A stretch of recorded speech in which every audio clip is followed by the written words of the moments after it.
കർത്താവിൻ്റെ വചനത്തിലേക്ക് നമ്മൾ ചെയ്യാം. ഉൽപ്പത്തി പുസ്തകത്തിലേക്ക് നമ്മൾ വീണ്ടും പോകാൻ പോവുകയാണ്. അതിൻ്റെ 26-ാം അധ്യായം 23 മുതൽ 25 വരെയുള്ള വാക്യങ്ങൾ നമുക്ക് വായിക്കാം. അതിൽ അവിടെയൊക്കെ നിങ്ങൾ തിരിയുമ്പോഴേക്കും അതിൻ്റെ പശ്ചാത്തലം ഞാൻ പറയട്ടെ. കഴിഞ്ഞ ജനുവരി മാസം എന്ന് പറഞ്ഞാൽ 2013 ജനുവരി മാസം മുതൽ ബൈബിളിൽ കാണുന്ന പ്രാർത്ഥനകളെ അടിസ്ഥാനമാക്കി ഒരു സീരീസായിട്ട് പ്രസംഗിക്കാൻ ദൈവത്തിൻ്റെ പരിശുദ്ധാത്മാവ് എനിക്കൊരു പ്രചോദനം തന്നു. അങ്ങനെ ഞാൻ പ്രസംഗിച്ച് തുടങ്ങി. വന്ന വഴിക്ക് ദൈവം തന്നൊരു സന്ദേശമാണ് ഇന്ന് പകൽക്കാലം നിങ്ങളുമായിട്ട് പങ്കിടുവാൻ തക്കോണം ആഗ്രഹിക്കുന്നത്. ഉൽപ്പത്തി പുസ്തകത്തിൽ തുടങ്ങി ഇങ്ങനെ പ്രാർത്ഥനകളെ അടിസ്ഥാനമാക്കി ഞാനിങ്ങനെ പ്രസംഗിച്ച് വരികയാണ്. കഴിഞ്ഞ ഒരു വർഷം കൊണ്ട് 1 ശമൂവേലിൻ്റെ പുസ്തകം വരെ എത്തിയുള്ളൂ. അതുകൊണ്ട് ഈ വർഷക്കാലം അത് തന്നെ ആ ടോപ്പിക്ക് തന്നെ തുടരണം എന്ന് വിചാരിക്കുന്നു. ഇവിടെ നമ്മൾ വായിക്കുന്നതായിട്ടുള്ള വേദഭാഗത്ത് വായിക്കുമ്പോൾ നിങ്ങൾക്ക് മനസ്സിലാകും. ബാക്കി കാര്യങ്ങൾ ഞാൻ പിന്നാലെ പറയാം. അത് വായിച്ചാട്ട് ഉൽപ്പത്തി പുസ്തകം 26-ാം അധ്യായം 23 മുതൽ 25 വരെയുള്ള വാക്യങ്ങൾ.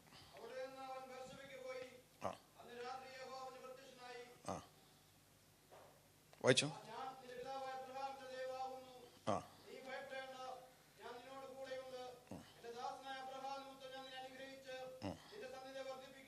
ചെയ്തു. 25 അവിടെ അവൻ ഒരു യാഗപീഠം പണിതു, യഹോവയുടെ നാമത്തിൽ ആരാധിച്ചു. അവിടെ തന്റെ കൂടാരം പഠിച്ചു. അവിടെയും ഇസ്ഹാക്കിന്റെ ദാസന്മാർ ഒരു കിണറ് കുഴിച്ചു. മതി. ഈ വായിച്ചതായ വേദഭാഗം കേട്ടപ്പോൾ തന്നെ നിങ്ങൾക്ക് മനസ്സിലായല്ലോ, അബ്രഹാമിന്റെ മകനായ ഇസ്ഹാക്ക് കഴിച്ച ഒരു പ്രാർത്ഥനയുടെ ശബ്ദങ്ങളാണ് ആ വാക്യങ്ങളിൽ നമ്മൾ കാണുന്നത്. അബ്രഹാമും ഇസ്ഹാക്കും തമ്മിൽ വലിയ വ്യത്യാസമുണ്ടായിരുന്നു. പല രീതിയിൽ വ്യത്യാസങ്ങളുണ്ടായിരുന്നു. ഒരു വ്യത്യാസം എന്തെന്ന് ചോദിച്ചാൽ, അബ്രഹാം ഒരു പ്രാർത്ഥനാ മനുഷ്യനായിരുന്നു എന്നുള്ളതാണ് ഒന്നാമത് നമ്മൾ കാണുന്നത്. ഇസ്ഹാക്കും പ്രാർത്ഥനാ മനുഷ്യനായിരുന്നു. പക്ഷെങ്കിൽ ബൈബിളിൽ നമ്മൾ ശ്രദ്ധിച്ചു പഠിക്കുമ്പോൾ അബ്രഹാം നടത്തിയ 5 പ്രാർത്ഥനകളെക്കുറിച്ച് 5 ഇടങ്ങളിൽ യാഗമൃഗങ്ങൾ പണിയുന്നതിനെ കുറിച്ച് ഉൽപ്പത്തി പുസ്തകത്തിൽ നമുക്ക് പഠിക്കാൻ തക്കവണ്ണം കഴിയും. എന്നാൽ ഇസ്ഹാക്കിന്റെ ജീവിതത്തിൽ വരുമ്പോൾ ഇവിടെ ഒരിടത്ത് മാത്രമേ ഇസ്ഹാക്ക് യാഗപീഠം പണിയുന്നതായിട്ട് നമ്മൾ കാണുന്നുള്ളൂ. എന്ന് പറഞ്ഞാൽ ജീവിതത്തിന്റെ ഓരോ വഴിത്തിരിവിലും ദൈവത്തിന്റെ ആലോചന കേട്ട് അതനുസരിച്ച് മുമ്പോട്ട് പോകുന്ന ഒരു വ്യക്തിയായിരുന്നു അബ്രഹാം. അങ്ങനെയുള്ളൊരു കുടുംബത്തിൽ ജനിച്ചു വളരാൻ ഭാഗ്യം ലഭിച്ച ഒരു വ്യക്തിയാണ് ഇസ്ഹാക്ക്. അപ്പോൾ ഇസ്ഹാക്ക് ഇവിടെ ഒരിടത്ത് മാത്രമേ യാഗപീഠം പണിയുന്നുള്ളൂ എന്നുള്ളത് കൊണ്ട് ഒരിക്കലും അവൻ ദൈവത്തെ ആരാധിച്ചില്ല എന്നല്ല എൻ്റെ അർത്ഥം. എടുത്തു പറയത്തക്ക ഒരു വിഷയം ഇവിടെ മാത്രമേ ദൈവത്തിൻ്റെ പരിശുദ്ധാത്മാവ് കണ്ടുള്ളൂ എന്നുള്ളതാണ് അതിൻ്റെ വിഷയം. രണ്ടാമതൊരു കാര്യം കൂടെ അതോടുള്ള ബന്ധത്തിൽ ഞാൻ പറഞ്ഞാൽ, ഞാൻ ഈ സീരീസ് പഠിച്ചു വന്നപ്പോഴാണ് ഒരു കാര്യം മനസ്സിലാക്കിയത്. യാഗപീഠങ്ങളെക്കുറിച്ചുള്ള എൻ്റെ ധാരണയെല്ലാം 100% ശരിയല്ലായിരുന്നു എന്നുള്ളത് അപ്പോഴാണ് മനസ്സിലാക്കിയത്.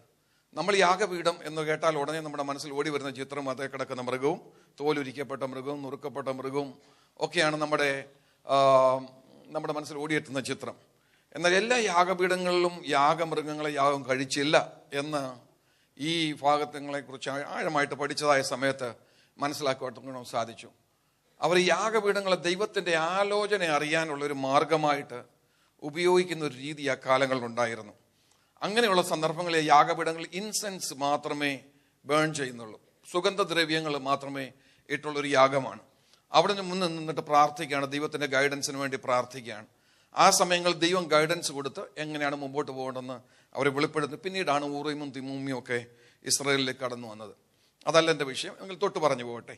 ഇവിടെ ഇസ്ഹാക്ക് കഴിച്ച യാഗം നമ്മൾ നോക്കിയാലും അതുപോലെ ദൈവത്തിൽ നിന്ന് ഗൈഡൻസിന് വേണ്ടിയുള്ള ഒരു യാഗമാണ് എന്ന് നമുക്ക് കാണാം. എന്നാൽ അബ്രഹാം കഴിച്ച യാഗപീഠങ്ങളിൽ യാഗമൃഗങ്ങളും ഉണ്ടായിരുന്നു. യാഗമൃഗങ്ങളെ കഴിച്ച സമയങ്ങളിൽ നമുക്ക് ബൈബിളിൽ കാണാം. അബ്രഹാം ഒരുക്കിയ അവസാനത്തെ യാഗപീഠത്തിൽ ഇന്ന് നമ്മൾ ചിന്തിക്കാൻ പോകുന്ന ഇസ്ഹാക്ക് തന്നെയാണ് കിടന്നത് എന്നും നമുക്കറിയാമല്ലോ. അപ്പോൾ ആരാധിക്കുന്ന ഒരു കുടുംബത്തിൽ ജനിക്കാൻ തക്കോണം പദവി ലഭിച്ച ഒരു വ്യക്തിയായിരുന്നു ഇസ്ഹാക്ക്. എന്നാൽ അബ്രഹാമിന്റെ വ്യക്തിത്വവും ഇസ്ഹാക്കിന്റെ വ്യക്തിത്വവും തമ്മിൽ വലിയ വ്യത്യാസമുണ്ട്. അബ്രഹാം ആരാധിക്കുന്നവനായിരുന്നെങ്കിലും ഒരു കൊച്ചു നാട്ടുരാജാവ് പോലായിരുന്നു. അബ്രഹാമിന്റെ ചരിത്രം നമ്മൾ ശ്രദ്ധിച്ചേ, ഒന്നുമില്ലാതെ കൽദയുടെ ഊരിൽ നിന്ന് ഇറങ്ങി പോകുന്നൊരു മനുഷ്യനാണ്. കൂടിയാൽ ഒരു ചെറിയ പറ്റം ആട്ടുമാടുകളുണ്ട് കൂടെ.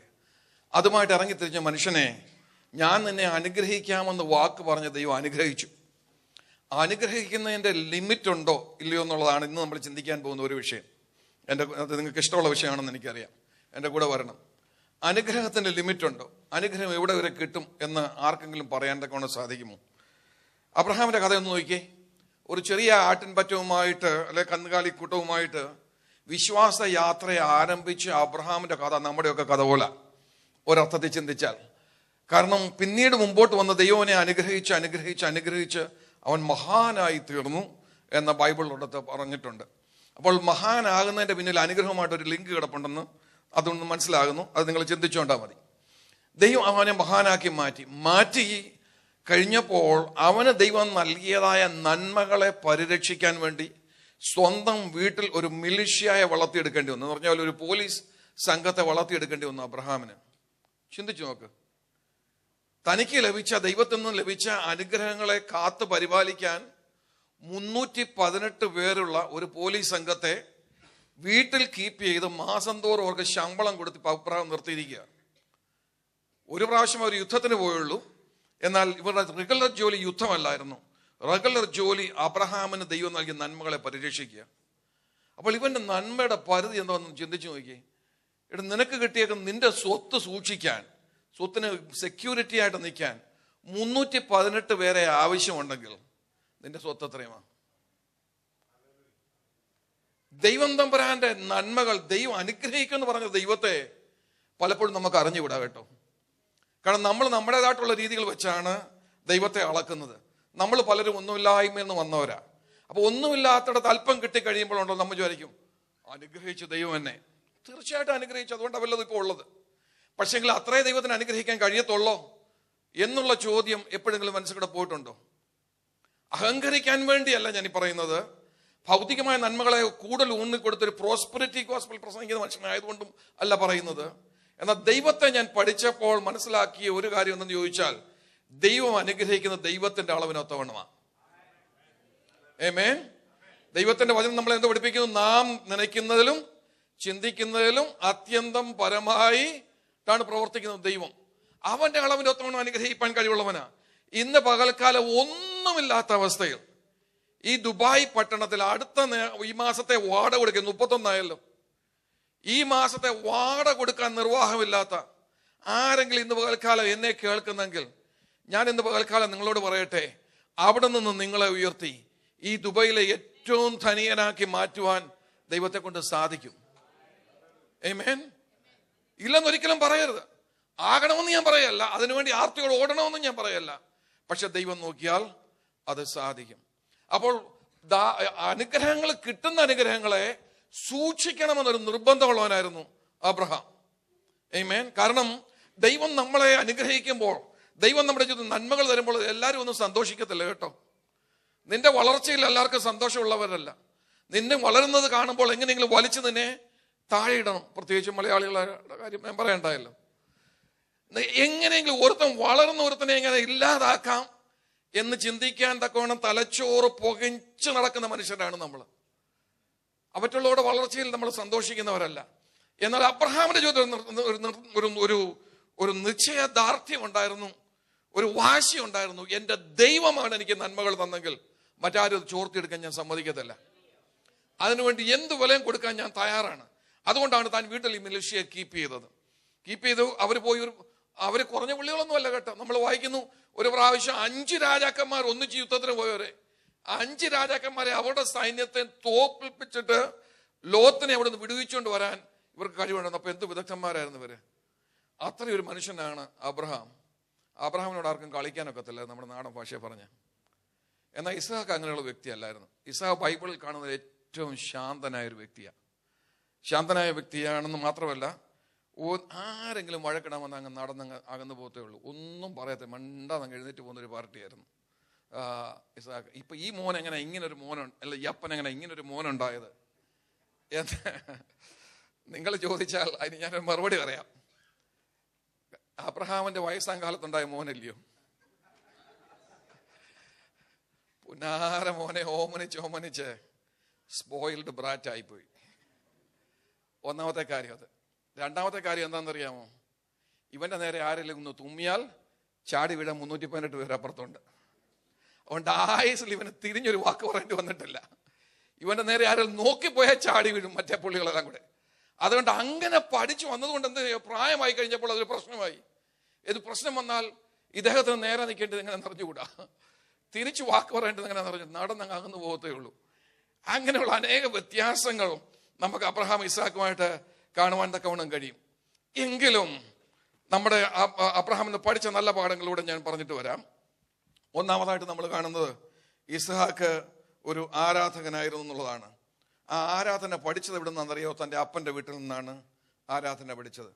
അപ്പൻ സേവിച്ച ദൈവത്തെ സേവിക്കാൻ തക്കവണ്ണം മനസ്സ് വെച്ച ഒരു വ്യക്തിയാണ്. ചിന്തിക്കുന്നവർക്ക് വേണ്ടി ഞാൻ ഒരു പോയിന്റ് അറിഞ്ഞു തരാമേ. മതങ്ങളെക്കുറിച്ച് നമുക്കെല്ലാം അറിയാം. യാക്കോബിന് കുറച്ച് മക്കളുണ്ടാകുന്നവരെ, ഒരു പിടി ഉണ്ടായല്ലോ, കുറച്ച് മക്കളുണ്ടാകുന്നവരെ ഈ യഹൂദന്റെ മതത്തിലാകെ എത്ര പേരുണ്ടായിരുന്നു നിങ്ങൾ ചിന്തിച്ചിട്ടുണ്ടോ? ഞാൻ ദൈവത്തിന്റെ വനത്തിൽ ഇച്ചിരി കിഴിഞ്ഞിറങ്ങി ചിന്തിക്കുന്ന ഒരു പാർട്ടിയാണ്. അന്നേരത്താണ് എന്നെ ഒരു കാര്യം അത്ഭുതപ്പെടുത്തി. എങ്ങനെ അത് സർവൈവ് ചെയ്തു? ആ മതം എങ്ങനെ സർവൈവ് ചെയ്തു? ഒന്നാം തലമുറയിൽ അബ്രഹാം സാറയും 2 പേര്. രണ്ടാം തലമുറ വന്നപ്പോൾ ഇസ്ഹാക്കും റിബേക്കയും 4 പേര്. പിന്നെ 2 മക്കളോട് ജനിച്ചപ്പോൾ 6 പേര്. ഒരു മതത്തിന്റെ വളർച്ച നോക്കിക്കോണേ. 2 തലമുറ കഴിഞ്ഞപ്പോൾ ആകെപ്പാടെ 6 പേരാണ് മതത്തിലുള്ളത്. അതിന്റെ വളർച്ചയും ക്രിസ്ത്യാനിത്വത്തിന്റെ വളർച്ചയും മുസ്ലിം മതത്തിന്റെ വളർച്ചയും തമ്മിൽ കമ്പയർ ചെയ്ത് നോക്കി. മുസ്ലിം മതം നമുക്കറിയാമല്ലോ, നബി മരിക്കുമ്പോഴേക്ക് ഈ അറേബ്യൻ പെനിൻസുല മുഴുവൻ ഒരു കീഴടക്കി. ക്രിസ്ത്യാനിത്വത്തിന്റെ വളർച്ച നമുക്കറിയാമല്ലോ, വേദപുസ്തകം അവസാനിക്കുന്ന AD 96 ആയപ്പോഴത്തേക്ക് അറിയപ്പെടുന്ന ലോകം മുഴുവൻ സുവിശേഷം കൊണ്ട് അവർ നിറച്ചു. 10,000 വിശ്വാസം ഉണ്ടായിരുന്നു. എന്നാൽ യഹൂദന്റെ മതത്തിൽ 2 തലമുറയുടെ ഒടിവ് വന്നപ്പം ആകെപ്പാടെ 6 പേരാ മതത്തിലുണ്ടായിരുന്നു. ഞാൻ എപ്പോഴും ചിന്തി, എങ്ങനെ ഈ മതം രക്ഷപ്പെട്ടെ? എങ്ങനെ ഈ മതം നിലനിന്നേ? ദൈവത്തിന്റെ പദ്ധതി ആയതുകൊണ്ട് നിലനിന്നെന്ന് മാത്രമേ ഉള്ളൂ കേട്ടോ. പിന്നെ യാക്കോബിന്റെ മക്കൾ വന്ന ശേഷമാണ് അതിനകത്ത് അല്പമെങ്കിലും എണ്ണം കൂടാൻ തുടങ്ങിയത്. എന്നാൽ ഞാൻ പറയാൻ വരുന്ന പോയിന്റ് എന്താണെന്ന് ചോദിച്ചാൽ, എന്നാൽ ഇവർക്കുണ്ടായിരുന്ന ഒരു പ്രത്യേകത എന്താണെന്ന് അറിയാമോ? ആ അബ്രഹാമിൽ നിന്ന് പഠിച്ച ആരാധന ഒരു പിടിച്ചു നിന്നു.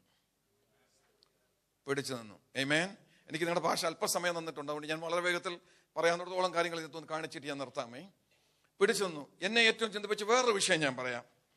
ഈ ഇസ്ഹാക്കിന് മോന് ഈ മതത്തിൽ ആകെപ്പാടെ 3 പേരേ ഉള്ളൂ. അപ്പനും അമ്മയും മോനുമേ ഉള്ളൂ, ഒരു മോനേ ഉള്ളൂ. ആകെപ്പാടെ 3 പേരായി മതത്തിലുള്ളത്. മോന് കല്യാണം കഴിക്കേണ്ട സമയമായി. 24-ാം അധ്യായത്തിലെ ഈ കഴിഞ്ഞ വർഷമായി ഈ വിഷയങ്ങൾ കൂടി ഇങ്ങനെ പോകുന്ന സമയത്താണ് ഒരു കാര്യം എൻ്റെ ശ്രദ്ധയിൽപ്പെട്ടത്. അതുകൂടെ ഞാൻ നിങ്ങളോട് പറഞ്ഞിട്ട് പോകാം. 24-ാം അധ്യായത്തിൽ ഇസ്ഹാക്കിന് കല്യാണം കഴിക്കാനുള്ള സമയമായി. നമുക്കറിയാലോ, അബ്രഹാം എലയാസറിനെ വിട്ട കഥയൊക്കെ നമുക്കറിയാം. ആ എലയാസറിനെ വിടുന്ന സമയത്ത് അബ്രഹാമിനോട് എലയാസർ ചോദിച്ചൊരു ചോദ്യമുണ്ട്. ഇതിനകത്ത് എലയാസറിന്റെ ഒരു പ്രാർത്ഥനയുണ്ട്, അതിനെക്കുറിച്ച് ഒരിക്കൽ പ്രസംഗിച്ചു. അന്നേരത്താണ് ഈ പോയിന്റ് പിടികിട്ടിയത്. എലയാസർ അബ്രഹാമിനോട് ചോദിക്കുന്ന ഒരു ചോദ്യമുണ്ട്. ഇങ്ങോട്ട് വരാൻ ബാലയ്ക്ക് മനസ്സില്ലെങ്കിൽ ഞാൻ എന്തോ ചെയ്യണം? എലയാസർ ചോദിച്ച ചോദ്യമാണ്, സ്വാഭാവികമായ ചോദ്യമാണ്, ന്യായമായ ചോദ്യമാണ്. നിങ്ങൾ എന്നെ പറഞ്ഞു വിടുക, പോയി ഒരു വധുവിനെ കൊണ്ട് വരണമെന്ന് പറഞ്ഞു. ഓക്കെ, ഞാൻ ചെന്ന ഒരു കുട്ടിയെ കണ്ടു, കുട്ടിയെ ഇഷ്ടപ്പെട്ടു. പക്ഷെ കുട്ടിക്ക് ഇങ്ങോട്ട് വരാൻ മനസ്സില്ലല്ലോ, ഞാൻ എന്തോ ചെയ്യണം? അന്നേരത്താണ് അബ്രഹാം അവരുടെ നാട്ടു നടപ്പനുസരിച്ച് എലയാസറിനോട് പറഞ്ഞു, നിന്റെ കൈ എൻ്റെ തുടക്കിഴ വെച്ച് ഉടമ്പടി ചെയ്യാൻ പറഞ്ഞു. ഉടമ്പടി ചെയ്യാൻ പറഞ്ഞത് എന്താണെന്ന് അറിയാമോ? എന്നിട്ട് അബ്രഹാം പറഞ്ഞതെന്ന് അറിയാമോ? ആ പെൺകുട്ടിക്ക് ഇങ്ങോട്ട് വരാൻ മനസ്സില്ലെങ്കിൽ ഞാനുമായിട്ട് ചെയ്ത ഉടമ്പടിയിൽ നിന്നും നീ സ്വതന്ത്രനായിരിക്കും. എൻ്റെ മകനെ അങ്ങോട്ട് കൊണ്ടുപോകുക മാത്രമരുത്. ഉയ്യോ, ഇടി വെട്ടിയ പോലായിരുന്നു ആ വാചകം എൻ്റെ ഉള്ളിലോട്ട് കയറിയപ്പോ. പാസ്റ്ററെ, ആരാധനയ്ക്ക് മനുഷ്യൻ കൊടുത്ത വില പറയാണ്. ഈ വല്യപ്പച്ചനായ എത്ര വയസ്സായെന്നറിയാമോ? ഇപ്പോൾ ഏകദേശം 140 വയസ്സുള്ള മനുഷ്യൻ മോന്റെ കല്യാണം ഒന്ന് നടന്നു കണ്ടിട്ട് മരിക്കാൻ റെഡി ആയിട്ടിരിക്കുന്ന മനുഷ്യൻ പറയുക, അവന്റെ കല്യാണം കാണാതെ ഞാൻ ഈ ഭൂമിയിൽ നിന്ന് പോകേണ്ടി വന്നാലും ആരാധന കോംപ്രമൈസ് ചെയ്തേക്കല്ലേ, എന്റെ കുഞ്ഞിനെ അങ്ങോട്ട് കൊണ്ടുപോയേക്കല്ലേ. ഞാൻ ഗുഡ് ബൈ പറഞ്ഞപ്പോൾ, ബാബിലോണി സിസ്റ്റത്തോട് ഗുഡ് ബൈ പറഞ്ഞപ്പോൾ, അത് എന്നേക്കുമായിട്ടുള്ള ഗുഡ് ബൈയാ. സംഗതി വിജയിച്ചില്ലേ, തിരിച്ചു പോകാമെന്ന് പറഞ്ഞുകൊണ്ട് വന്നതല്ല. ഞാൻ എന്റെ ദൈവത്തെ സേവിക്കാൻ വേണ്ടി ഇറങ്ങി തിരിച്ചപ്പോൾ എന്നേക്കുമായിട്ട് എന്റെ ദൈവത്തിന് വേണ്ടി നിൽക്കാൻ വേണ്ടി ഇറങ്ങിയതാ.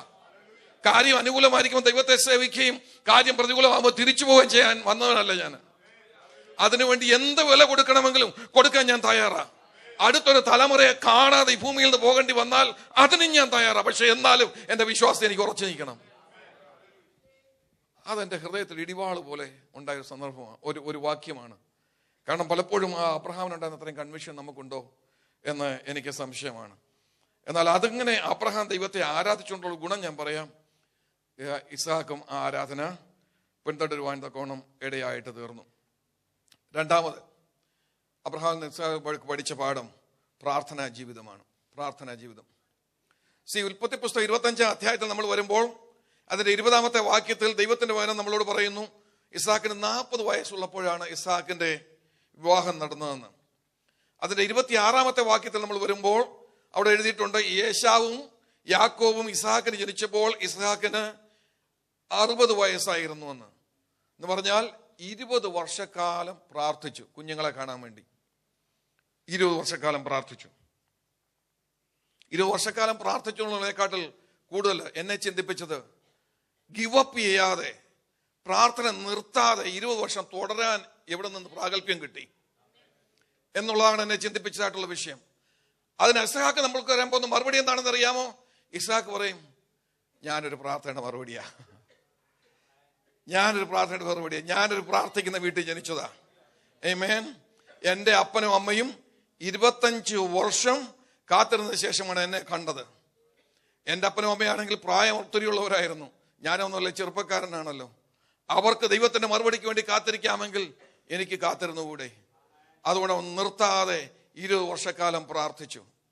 ദൈവമക്കളെ, ഇന്ന് രാവിലെ വേറൊരു ചർച്ച ചെയ്യാൻ സംസാരിച്ചപ്പോഴും പറഞ്ഞൊരു കാര്യം ഞാൻ പറയാം.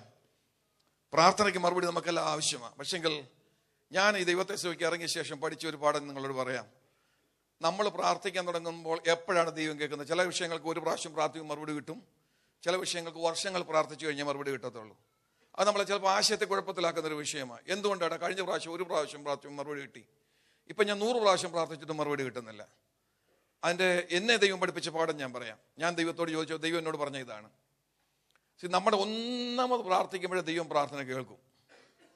ആദ്യത്തെ പ്രാവശ്യം പ്രാർത്ഥിച്ചപ്പോഴേ ദൈവം മറുപടി കേട്ടു.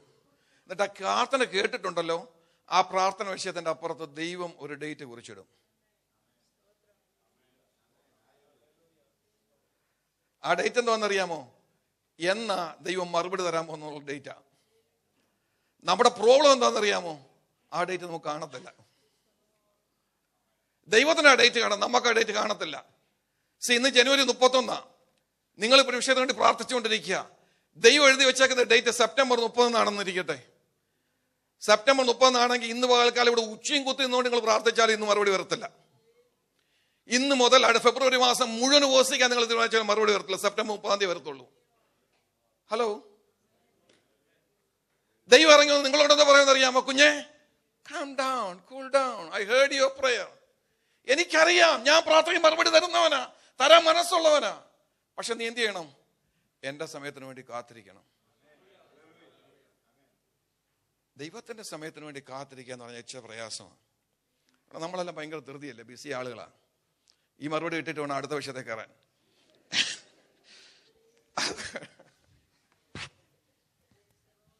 അതുകൊണ്ട് നമ്മൾ ദൈവത്തെ ബുദ്ധിമുട്ടുകയാ. നമ്മൾ നാട്ടിൽ, കേരളത്തിൽ ഒന്നും പറയില്ലേ, നമ്മൾ കേരളത്തിൽ ചിലപ്പോൾ കണ്ടിട്ടില്ലയോ, വലിയ കൺവെൻഷൻ സ്റ്റേജ് ഇരിക്കുമ്പോൾ, കുമ്മനാട് കൺവെൻഷൻ സ്റ്റേജ്, എനിക്കറിയത്തില്ലായിരുന്നു കേട്ടോ നാട്ടിലെ രീതികൾ. ഞാൻ കൊച്ചിലെ വിദേശത്ത് പോയ മനുഷ്യനാണ്. അപ്പം നാട്ടിലൊക്കെ വന്നിങ്ങനെ മിനിറ്റ് ചെയ്യാൻ തുടങ്ങിയ സമയത്ത് ഒരാളിങ്ങനെ സൈഡിൽ വന്ന് വിളിക്കും, അത്യാവശ്യം ഓടുക. അപ്പം കുമ്മനാട് സ്റ്റേജ് നമ്മളിരിക്കുക, അപ്പോൾ സൈഡിൽ വന്ന് വിളിക്കുക. അപ്പം നമ്മൾ വിചാരിക്കടാ ഏതാണ്ട് വലിയ വിഷയം, നമ്മുടെ വീട്ടിലാണ്ട് വലിയ വിഷയം ഉണ്ടായി. അപ്പം അതിന് വീട്ടിൽ നിന്ന് ആരാണ്ട് പറഞ്ഞു വിട്ടിരിക്കുക ഇങ്ങോട്ട് നമ്മളോട് ഒന്ന് പറയാൻ. ഇറങ്ങി ചെല്ലുമ്പോൾ പറയാ, എനിക്ക് അത്യാവശ്യം ഒരു 100 രൂപ വേണം.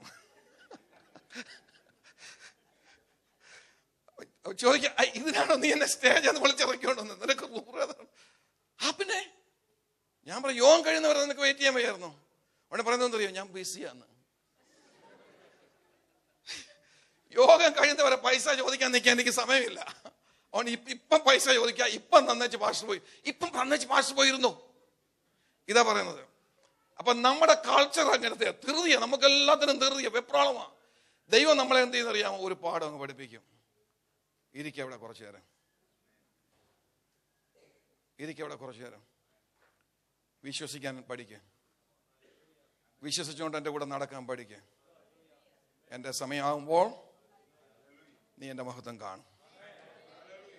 ഇന്ന് പകൽക്കാലം പ്രാർത്ഥനാ വിഷയങ്ങളുടെ നടുവിലായിരിക്കും ദൈവത്തിന്റെ പൈതലേ, നിന്നെ ദൈവം മറന്നിട്ടില്ല. നിന്റെ പ്രാർത്ഥനാ വിഷയങ്ങളെ ദൈവം മറന്നിട്ടില്ല. ദൈവത്തിന്റെ സമയമാകുമ്പോൾ നീ മഹത്വം കാണും. സ്ത്രീയുടെ സന്തതിയായിട്ട് വരുന്നവൻ സർപ്പത്തിന്റെ തലയെ തകർക്കുമെന്ന് ദൈവിക വാഗ്ദത്തം കേട്ടതോട്ടുള്ള സകല തലമുറകളും വിചാരിച്ചു. അവിടെ തലമുറയിൽ യേശുക്രിസ്തു വന്ന് പിറക്കുമെന്ന്. പക്ഷെ പിറന്നില്ല. ബൈബിൾ അതിനെക്കുറിച്ച് പിന്നീട് പുറകോട്ട് നോക്കി പറഞ്ഞതെന്ന് അറിയാമോ? കാലത്തികവിങ്കൽ അവൻ സ്ത്രീയുടെ സന്തതിയായിട്ട് വന്നു. ആമേൻ. In the fullness of time എന്നാണ് ഇംഗ്ലീഷിൽ എഴുതിയിരിക്കുന്നത്. അത് കർത്താവിന് മാത്രമല്ല ഫുൾനെസ് ഓഫ് ടൈം ഉള്ളത്, നിങ്ങൾക്ക് ഒരു ഫുൾനെസ് ഓഫ് ടൈം ഉണ്ട്. നിങ്ങളുടെയും ജീവിതത്തിൽ വഴിത്തിരിവുകൾക്ക് ദൈവം ഒരു ഡേറ്റ് കുറിച്ച് വെച്ചിട്ടുണ്ട്. ആമേൻ. ഇന്ന് പകൽക്കാലം ആ ഡേറ്റ് വരെ കർത്താവെ നിന്നെ വിശ്വസിച്ച് പിന്മാറാതെ പിടിച്ചു നിൽപ്പാനുള്ള കൃപ എനിക്ക് തരണമേ എന്ന് നിങ്ങൾ പ്രാർത്ഥിര്. Price the Lord. ദൈവം നിങ്ങൾക്ക് കൃപ തരും. Price the Lord. നിങ്ങൾ വിശ്വാസത്തിന് പുറകോട്ട് പോകത്തില്ല. ഞാൻ ഇന്ന് പകൽക്കാലം ഉറപ്പ് തരുന്നു, നിങ്ങൾ വിശ്വാസത്തിന് പുറകോട്ട് പോകത്തില്ല. ദൈവം നിങ്ങളെ പിടിച്ചു നിർത്തും. ദൈവം നിങ്ങൾക്ക് ഉറപ്പ് തരും. ദൈവം നിങ്ങളുടെ ഹൃദയത്തിൽ പ്രവർത്തിക്കും. Praise the Lord.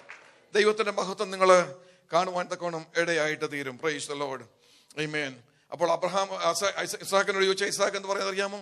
എൻ്റെ അപ്പനും അമ്മ 25 വർഷം കാത്തിരുന്നതാ എന്നെ കാണാൻ വേണ്ടി. അങ്ങനെ ആണെ പിന്നെ എനിക്ക് ഒന്ന് കുറച്ചു നാൾ കാത്തിരുന്നു. അവൻ്റെ സമയമായപ്പോൾ ദൈവം അവന് മറുപടി കൊടുത്തു. ഒരു കാര്യം കൂടെ ഞാൻ ഇവിടെ നിന്ന് പറയട്ടെ. ചില നാളുകൾക്ക് മുമ്പ് എൻ്റെ കുഞ്ഞുങ്ങളെ ടീനേജ് പ്രായത്തിലെത്തിയപ്പോൾ ഒരു പ്രാവശ്യം ദൈവത്തിൻ്റെ പരിശുദ്ധാത്മാവ് എന്നോട് പറഞ്ഞു, ഞാനിങ്ങനെ മൗനമായിട്ട് പ്രാർത്ഥിക്കുന്ന ഒരു പാർട്ടിയെ കേട്ടോ. എനിക്കിങ്ങനെ ഈ ആരും കാണുന്നൊന്നും ഇഷ്ടമല്ല. എൻ്റെ പ്രാർത്ഥന ദൈവം കേട്ടാൽ പോരെ. അവൻ്റെ വീട്ടിനകത്താണെങ്കിലും ഞാൻ മൗനമായിട്ട് പ്രാർത്ഥിക്കുന്ന പുള്ളിയാണ്. അപ്പോൾ ഞാനിങ്ങനെ എൻ്റെ കുഞ്ഞുങ്ങൾ ടീനേജേഴ്സ് ആയപ്പോൾ ദൈവത്തിൻ്റെ ആത്മാവിനോട് പറഞ്ഞു നിർത്താൻ പറഞ്ഞ പരിപാടി, ഉറക്കെ പ്രാർത്ഥിക്കാൻ പറഞ്ഞു വീട്ടിലിരുന്ന്. അപ്പം ഞാൻ ചോദിച്ചു, ദൈവമേ നീ കേട്ടാൽ പോരെ, ഞാൻ എന്താ ഈ ഉറക്കെ പ്രാർത്ഥിക്കേണ്ട ആവശ്യം? നീ ഹൃദയങ്ങളെ അറിയുന്ന ദൈവമല്ലയോ? ഉടനെ ദൈവം എന്നോട് പറഞ്ഞ മറുപടി എന്താണെന്നറിയാമോ? നിന്റെ കുഞ്ഞുങ്ങൾ കാണട്ടെ നീ പ്രാർത്ഥിക്കുന്ന വ്യക്തിയാണെന്ന്. Are you coming with me? ദൈവം പറഞ്ഞു നിന്റെ കുഞ്ഞുങ്ങൾ കാണട്ടെ നീ പ്രാർത്ഥിക്കുന്ന വ്യക്തിയാണെന്ന്. എന്നോട് പറഞ്ഞു നീ എല്ലാ കുഞ്ഞുങ്ങളെല്ലാം ഉറങ്ങിക്കഴിഞ്ഞ് രാത്രി 11 മണിക്ക് എൻ്റെ ബൈബിൾ എടുത്ത് വായിക്കാതെ പിള്ളേർ അവിടെ ഇരിക്കുന്ന സമയത്ത് ബൈബിൾ എടുത്ത് വായിര്. നിന്റെ കുഞ്ഞുങ്ങൾ കാണട്ടെ നീ ബൈബിൾ വായിക്കുന്ന വ്യക്തിയാണെന്ന്. അവർ കേൾക്ക കുറെ മലയാളം പാട്ടൊക്കെ പാട്, അപ്പച്ചന്മാരും അമ്മച്ചിമാരും പാടിയ പാട്ടുകളൊക്കെ ഉണ്ടല്ലോ, അവരെ കേൾക്ക നീ പാട്. അവർ കേൾക്കട്ടെ നീ ആരാധിക്കുന്ന വ്യക്തിയാണെന്ന്. കാരണം എന്താണെന്നറിയാമോ? നീ ആരാധിക്കുന്ന കണ്ടാണ് നിന്റെ കുഞ്ഞുങ്ങൾ ആരാധിക്കാൻ പഠിക്കുന്നത്. നീ പ്രാർത്ഥിക്കുന്ന കണ്ടാണ് നിന്റെ കുഞ്ഞുങ്ങൾ പ്രാർത്ഥിക്കാൻ പഠിക്കുന്നത്. ആമേൻ. ഹല്ലേലൂയ. നീ ലജ്ജ കൂടാതെ ബൈബിൾ ചുമക്കുന്ന നിന്റെ കുഞ്ഞുങ്ങൾ ഒരാഴ്ചക്കാലം മുഴുവൻ കണ്ടാൽ അവരുടെ സമയം വരുമ്പോൾ അവരും ബൈബിൾ ചുമക്കും. അതിന് യാതൊരു സംശയമില്ല. Price the Lord. അതുകൊണ്ട് അവരുടെ മുമ്പിൽ നമ്മൾ എന്ത് ചെയ്യണം? ഒരു മാതൃക കാണിച്ചു കൊടുക്കണം. അബ്രഹാം അങ്ങനെയുള്ളൊരു കുടുംബത്തിലെ ജനിച്ചത്. ഞാൻ വിശ്വസിക്കുന്നത് ചെറുപ്രായം മുതലേ സാറ തന്റെ മടിയിൽ എടുത്തു വെച്ച് ഈ കുഞ്ഞിനോട് ദൈവത്തിന്റെ വിശ്വസ്തകൾ പറഞ്ഞു 1000 തവണ കുഞ്ഞ് കേട്ടത് അവൻ എങ്ങനെ ജനിച്ചതെന്നുള്ള കഥ. അത് കേട്ട് വളർന്ന ഇസ്ഹാക്കിന് അവന്റെ ജീവിതത്തിൽ പ്രതിസന്ധി വന്നപ്പോൾ ദൈവത്തെ വിശ്വസിക്കാൻ ഒരു പ്രയാസം ഉണ്ടായില്ല. കാരണം ദൈവം വിശ്വസ്തനാണെന്ന് തെളിയിക്കപ്പെട്ട ഒരു കുടുംബത്തിൽ അവൻ ജനിക്കുവാൻ തക്കോണം ഇടയായിട്ട് തീർന്നു. Price the Lord. ഞാനൊരു കാര്യം ചോദിക്കട്ടെ. നമ്മുടെയൊക്കെ അവസ്ഥ ഇന്ന് ദൈവം മാറ്റിയിട്ടുണ്ടേ. മാറ്റിയതുകൊണ്ട് നമ്മൾ പഴയ കാലം പറയാൻ പലർക്കും മടിയാ. തെറ്റിദ്ധരിക്കല്ലേ ഞാൻ പറയുന്നത്. നമ്മളൊക്കെ മിക്കവാറും പേരൊക്കെ ഒന്നുമില്ലായ്മയിൽ നിന്നൊക്കെ വന്നവരാ. പക്ഷെ നമ്മൾ ഇന്നത്തെ ആളുകളുടെ ചിന്ത എന്താ അറിയുക? എന്തിനാ കുഞ്ഞുങ്ങൾ ഇതൊക്കെ അറിയുന്നേ? ഞാൻ കൊച്ചിൽ ഒത്തിരി കഷ്ടപ്പെടും എന്നുള്ള കാര്യം എന്തിനാ ഈ പിള്ളേരെന്തിനാ അറിയുന്നത്? ഇപ്പം നമ്മൾ നല്ല രീതിയിൽ ജീവിക്കല്ലേ, അത് മാത്രം പറഞ്ഞാൽ മതി കുഞ്ഞുങ്ങളോട്. തെറ്റ്. കാരണം ദൈവത്തിന് കൊടുക്കേണ്ടത് മഹത്വം കൊടുക്കാൻ അവർക്ക് അറിഞ്ഞുവിടാൻ നേരം. എന്നാൽ എൻ്റെ കുടുംബത്തിൽ, എൻ്റെ പിതാവിൻ്റെ ജീവിതത്തിൽ, എൻ്റെ മാതാവിൻ്റെ ജീവിതത്തിൽ, ഞങ്ങളുടെ കുടുംബത്തിൽ ദൈവം പ്രവർത്തിച്ച എൻ്റെ കഥകളെ കുറിച്ച് കേട്ട് വളർന്ന കുഞ്ഞുങ്ങളുണ്ടല്ലോ, അവരുടെ ഉള്ളിൽ കിടക്കും അത്. Price the Lord. ഹല്ലേലൂയ. അവരുടെ ജീവിതത്തിൽ ഒരു പ്രശ്നം വരുമ്പോൾ അവർ ദൈവത്തെ വിശ്വസിക്കാൻ തക്കോണം, അവരെ പഠിക്കുവാൻ തക്കോണം ഇടയായിട്ട് തീരും. ഹല്ലേലൂയ. അങ്ങനെ പ്രാർത്ഥിച്ചു. ഇസ്ഹാക്കിന് കുഞ്ഞുങ്ങളുണ്ടായി. ഇസ്ഹാക്കിനെ ദൈവം എന്നിട്ട് ചലഞ്ച് ചെയ്യാൻ തുടങ്ങി. ഇസ്ഹാക്കിനെ മുമ്പോട്ട് കൊണ്ടുവന്നു. അബ്രഹാം മരിച്ചു. ഇസ്ഹാക്ക് ഇപ്പോൾ ഒറ്റയ്ക്കായപ്പോൾ ജീവിതത്തിൽ വിഷയങ്ങളൊക്കെ അഭിമുഖീകരിക്കേണ്ടതായിട്ട് വന്നു. പക്ഷെ ഞാൻ നേരത്തെ പറഞ്ഞ പോലെ സാധുശീലനായിരുന്ന ഈ മനുഷ്യന് പലപ്പോഴും വിഷയങ്ങളെ അഭിമുഖീകരിക്കേണ്ടത് എങ്ങനെയാണെന്ന് അറിഞ്ഞുകൂടാ. ശ്രദ്ധിക്കുക. ഈ അബ്രഹാമിനുണ്ടായിരുന്നതെല്ലാം ആർക്കാ കിട്ടിയത്? ഇസ്ഹാക്കിന് കിട്ടി. നമുക്കറിയാമല്ലോ, മറ്റു കുഞ്ഞുങ്ങളെ അബ്രഹാം സമ്മാനങ്ങൾ കൊടുത്തതേ ഉള്ളൂ എന്ന് പറഞ്ഞാൽ പേരിന് മാത്രം എന്തെങ്കിലും കൊടുത്തോളുന്ന മലയാള ഭാഷയിലെ എൻ്റെ അർത്ഥം. ബാക്കി മുഴുവൻ ഉണ്ടായിരുന്ന സമ്പത്ത് മുഴുവൻ ആർക്ക് കിട്ടി? ഇസ്ഹാക്കിന് കിട്ടി. അപ്പോൾ ധനികനായിട്ടാണ് അവന്റെ ജീവിതം ആരംഭിക്കുന്നത് തന്നെ. വലിയ അനുഗ്രഹിക്കപ്പെട്ടവനായിട്ട് അവൻ ജീവിതം ആരംഭിക്കുന്നത് തന്നെ. അങ്ങനെ ഇരിക്കുമ്പോഴാണ് നമ്മൾ മുമ്പോട്ട് വരുമ്പോൾ അവിടെ വായിക്കുന്നു, പതിവ് പോലെ ആ പ്രദേശത്ത് വീണ്ടും ഒരു ക്ഷാമമുണ്ടായി. ഇസ്ഹാക്കിന്റെ ജീവിതത്തെ ഒന്നാമത്തെ വെല്ലുവിളിയാണ്. ആ ക്ഷാമം ഉണ്ടായ ഉടനെ ഇസ്ഹാക്കിനെ അബ്രഹാമിന് കേട്ട കാര്യങ്ങളെ അറിയത്തുള്ളൂ കേട്ടോ. ദൈവത്തിൽ നിന്ന് നേരിട്ട് ഇതുവരെ ഒന്നും പഠിച്ചിട്ടില്ല. എന്നാൽ കേട്ട ഒരുപാട് കാര്യങ്ങൾ അറിയാം, അപ്പനിൽ നിന്നും അമ്മയിൽ നിന്നും പഠിച്ച ഒരുപാട് കാര്യങ്ങൾ അറിയാം. ക്ഷാമം ഉണ്ടായ ഉടനെ പെട്ടെന്ന് ഇസ്ഹാക്കിന്റെ മനസ്സിൽ കൂടെ പോയത് അപ്പൻ പറഞ്ഞൊരു കഥയാ. അപ്പന്റെ കാലത്ത് പോലും ക്ഷാമം ഉണ്ടായി. ക്ഷാമം ഉണ്ടായ ഉടനെ എന്ത് ചെയ്തു? അപ്പനും അമ്മയും കൂടെ മിസ്രൈമിലേക്ക് ഇറങ്ങിപ്പോയി. അവിടെ നിന്ന് ക്ഷാമം കഴിഞ്ഞപ്പോൾ തിരിച്ചു വന്ന കഥ അബ്രഹാം പറഞ്ഞിട്ടുണ്ട്. അതുകൊണ്ട് ഇസ്ഹാക്കും എന്ത് ചെയ്തു? മിസ്രൈമിലേക്ക് ഇറങ്ങിപ്പോകാൻ തക്കവണ്ണം തീരുമാനിച്ചു. എന്തുകൊണ്ടാണ് ഇസ്ഹാക്ക് മിസ്രൈമിലേക്ക് ഇറങ്ങിപ്പോകുന്നത് അറിയാമോ? കന്നുകാലികളാ ധനം എന്ന് പറയുന്നത്. ആയിരക്കണക്കിന് കന്നുകാലികൾ ഉണ്ടെങ്കിൽ ആ ആയിരക്കണക്കിന് കന്നുകാലികളെ മേയിക്കാൻ പുല്ല് വേണ്ടേ? ക്ഷാമം എന്ന് ഉദ്ദേശിക്കുന്നത് എന്താണെന്ന് അറിയാമോ? മധ്യപ്രദേശത്ത് ക്ഷാമം വരുന്ന എപ്പോഴും മഴയില്ലാത്തപ്പോഴും. ഒന്നാമത്തെ മഴ കുറവാണല്ലോ ഇവിടെ എല്ലാം. അപ്പൊ മഴയില്ലാതായ ഉടനെ മഴ ഉള്ള നാട്ടിലോട്ട് പോകാം, പുല്ലുള്ള നാട്ടിലോട്ട് പോകാൻ തക്കവണ്ണം ഇസ്ഹാക്ക് തീരുമാനിക്കുകയാണ്. എന്ന് പറഞ്ഞാൽ, ആത്മീയ ഭാഷയിൽ പറഞ്ഞാൽ, തന്റെ ജീവിതത്തിൽ ഉണ്ടായ പ്രതിസന്ധിക്ക് നാച്ചുറൽ പ്രകൃതിയാവുള്ള ഉത്തരം എന്താണ് എന്ന് അന്വേഷിക്കുകയാണ്. ദൈവം പറഞ്ഞു, ഇല്ല, നിന്റെ ജീവിതത്തിൽ ഒരു പ്രശ്നമുണ്ട്, പക്ഷെ നീ പ്രകൃതിയാവുള്ള ഉത്തരം അന്വേഷിക്കണ്ട, ആത്മീയമായ ഒരു ഉത്തരം ഞാൻ നിനക്ക് തരാൻ പോവാ. നിങ്ങൾ എൻ്റെ കൂടെ പറയണേ, ഇതിനകത്തെല്ലാം പോയിന്റുകളുണ്ട്, നിന്റെ കൂടെ ഇങ്ങ് വന്നോണം. ഒരു ഉത്തരം ഞാൻ നിനക്ക് തരാൻ പോവാ. ദൈവം എന്നിട്ട് പറഞ്ഞു, നീ പോകണ്ട മിസ്രൈമിലേക്ക്, അവിടെ പുല്ലുണ്ട്, ഇഷ്ടം പോലെ ഉണ്ടെന്നുള്ളത് ശരിയാ. അപ്പൊ ഇസ്ഹാക്ക് ചോദിച്ചാണ്, ദൈവമേ, ഈ ആയിരക്കണക്കിന് ആടുമാടുകളെ ഞാൻ എവിടെയാണ് പുലർത്തേണ്ടത്? ദൈവം പറഞ്ഞു, ഇതിന്റെ നടുവിൽ ഒരു വഴിയുണ്ടെന്ന് ഞാൻ നിനക്ക് കാണിച്ചു തരാൻ പോവാ. ഇന്ന് പകൽക്കാലം ഞാനും നിങ്ങളും പ്രശ്നങ്ങളൂടെ പോകുമ്പോൾ നമ്മൾ എന്താണ് ചെയ്യുന്നത്? നമ്മൾ സ്വാഭാവികമായിട്ടുള്ള ഉത്തരങ്ങളെ അന്വേഷിക്കുന്നവരാ. എന്നാൽ ദൈവം പറയും, സ്വാഭാവികമായ ഉത്തരങ്ങൾ ഉണ്ട്, ശരി തന്നെ, പക്ഷെ നീ എന്റെ പൈതലായതുകൊണ്ട് ഇപ്പോൾ നീ കടന്നു പോകുന്ന ഈ സാഹചര്യങ്ങളെ ഒരു പാഠശാലയാക്കി മാറ്റാൻ ഞാൻ ആഗ്രഹിക്കുന്നു. ഹല്ലേലൂയ! ഒരു പാഠശാലയാക്കി മാറ്റാൻ പോവാ. സ്വാഭാവിക ഉത്തരങ്ങൾ ഇല്ലാഞ്ഞിട്ടല്ല, സ്വാഭാവിക ഉത്തരം സിമ്പിളാണ്, മിസ്രൈമിലേക്ക് പോയാൽ മതി, ക്ഷാമം കഴിയുമ്പോൾ തിരിച്ചു വരിക. പക്ഷെ ദൈവം പറഞ്ഞു, നിന്നെ അങ്ങനല്ല ഞാൻ നടത്താൻ ആഗ്രഹിക്കുന്നത്. നീ എന്റെ പൈതലായതുകൊണ്ട് നിന്റെ ജീവിതത്തിൽ വന്നേക്കുന്ന ഈ പ്രതിസന്ധിയെ ഒരു പാഠശാലയാക്കി മാറ്റാൻ പോവാ. ഞാൻ നിന്നെ ചില ആത്മീയ പാഠങ്ങൾ പഠിപ്പിക്കാൻ പോവുക. ഒറ്റ കാര്യം മാത്രം നീ എൻ്റെ കൂടെ ചെയ്താൽ മതി, എന്നെ അനുസരിക്കണം, കണ്ണുമടച്ച് എന്നെ വിശ്വസിക്കണം, ഞാൻ പറയുന്ന വാക്കുകൾ നീ ഏറ്റെടുക്കണം. പരാജയപ്പെടുമോ ഇല്ലയോ എന്ന് നമുക്ക് നോക്കാമല്ലോ. ഇസ്ഹാക്ക് സാധുവല്ലേ? ഇസ്ഹാക്ക് പറഞ്ഞു, ഓക്കെ ദൈവമേ, അതാണ് നിന്റെ പ്ലാനെങ്കിൽ അങ്ങനെ. അപ്പൊ എന്താണെന്ന് അറിയാമോ? ദൈവം പോകാൻ അനുവദിക്കാൻ പിന്നെ വേറെ കാര്യങ്ങളുണ്ട്. ഞാൻ പറഞ്ഞല്ലോ, അബ്രഹാം ഒരു കൊച്ചു മിടുക്കനാ കേട്ടോ. എവിടെ പോയാലും 4 കാലം എനിക്ക് അറിയാവുന്ന പുള്ളിയാ. എന്നാൽ ഇസ്ഹാക്ക് പോയിരുന്നെങ്കിൽ തിരിച്ചു വരത്തില്ലായിരുന്നു. ഈ പാവപ്പെട്ടവൻ അവിടെ ഇല്ലാതായിപ്പോയിനെ. അതുകൊണ്ടാണ് ദൈവം അവനെ തടഞ്ഞത്. എന്നിട്ട് ദൈവം പറഞ്ഞു, അതിന് പകരം ഞാൻ നിന്നെ ഇവിടെ ഒരു പാഠശാലയിൽ ഇട്ട് പഠിപ്പിക്കാൻ പോവുക, നീ എന്നെ വിശ്വസിക്കുക. ആയിരക്കണക്കിന് കന്നുകാലിയുമായിട്ട് നടക്കുക, ദേശത്ത് മഴയില്ല. ദൈവം പറഞ്ഞു, ഞാൻ നിനക്ക് തരാം, നിന്റെ കന്നുകാലികളെ തീറ്റാൻ ഉള്ളതൊക്കെ തീരുന്നതിന് മുമ്പ് ഞാൻ നിനക്ക് തരാൻ പോവുക. അതിന് ഞാൻ കണ്ടുപിടിച്ചേക്കുന്ന പദ്ധതി ഇതാണ്, നിന്റെ കയ്യിലുള്ള ധാന്യമെല്ലാം എടുത്ത് നീ വെളിയിലോട്ട് എറിയണം. ഒന്ന് ചിന്തിച്ചു നോക്കിയേ, ധാന്യം കളിക്കണേ മഴ വേണ്ടായോ? മഴയില്ലാത്തപ്പോൾ വിത്ത് വിതയ്ക്കാൻ ദൈവം പറയാ. മഴയില്ലാത്ത വിത്ത് വിതച്ചാൽ എങ്ങനെ വിത്ത് മുളയ്ക്കുന്ന? ഇങ്ങനെ ആ വിത്ത് വളരണമെങ്കിൽ മഴ വേണ്ടായോ? വിത്ത് കൊയ്ത്ത് പ്രായത്തിലെത്തണമെങ്കിൽ മഴ വേണ്ടായോ? പക്ഷെ ദൈവം പറഞ്ഞ അതൊന്നും നിന്റെ വിഷയമല്ല, നിനക്കൊരൊറ്റ വിഷയമേ ഉള്ളൂ, എന്നെ വിശ്വസിക്കുക എന്നുള്ളതാ നിന്റെ വിഷയം. ബാക്കി കാര്യം എൻ്റെ വിഷയമാണ്, ഞാനത് ചെയ്തോളാം. വിശ്വസിക്കാൻ നിനക്ക് തൻ്റെ ഇടമുണ്ടോ? പാവം പിടിച്ച് ഇസ്ഹാക്ക് പറഞ്ഞു, ഓക്കെ ദൈവമേ, അതാണ് നിന്റെ പ്ലാനെങ്കിൽ ഞാൻ സമ്മതിച്ചു, അനുസരിച്ച് എന്ത് ചെയ്തു? കയ്യിലിരിക്കുന്ന വിത്തുകളെല്ലാം വാരി ആ ദേശത്തെല്ലാം വിതറുക, കൊണ്ടു നടന്ന് വിതറുക. അപ്പൊ എന്റെ മനസ്സിൽ കൂടെ പോയ ചിന്ത, കുറെ നാളായിട്ട് കാക്കയൊന്നും കഴിച്ചിട്ടില്ല, ദേശത്ത് ക്ഷാമമല്ലേ.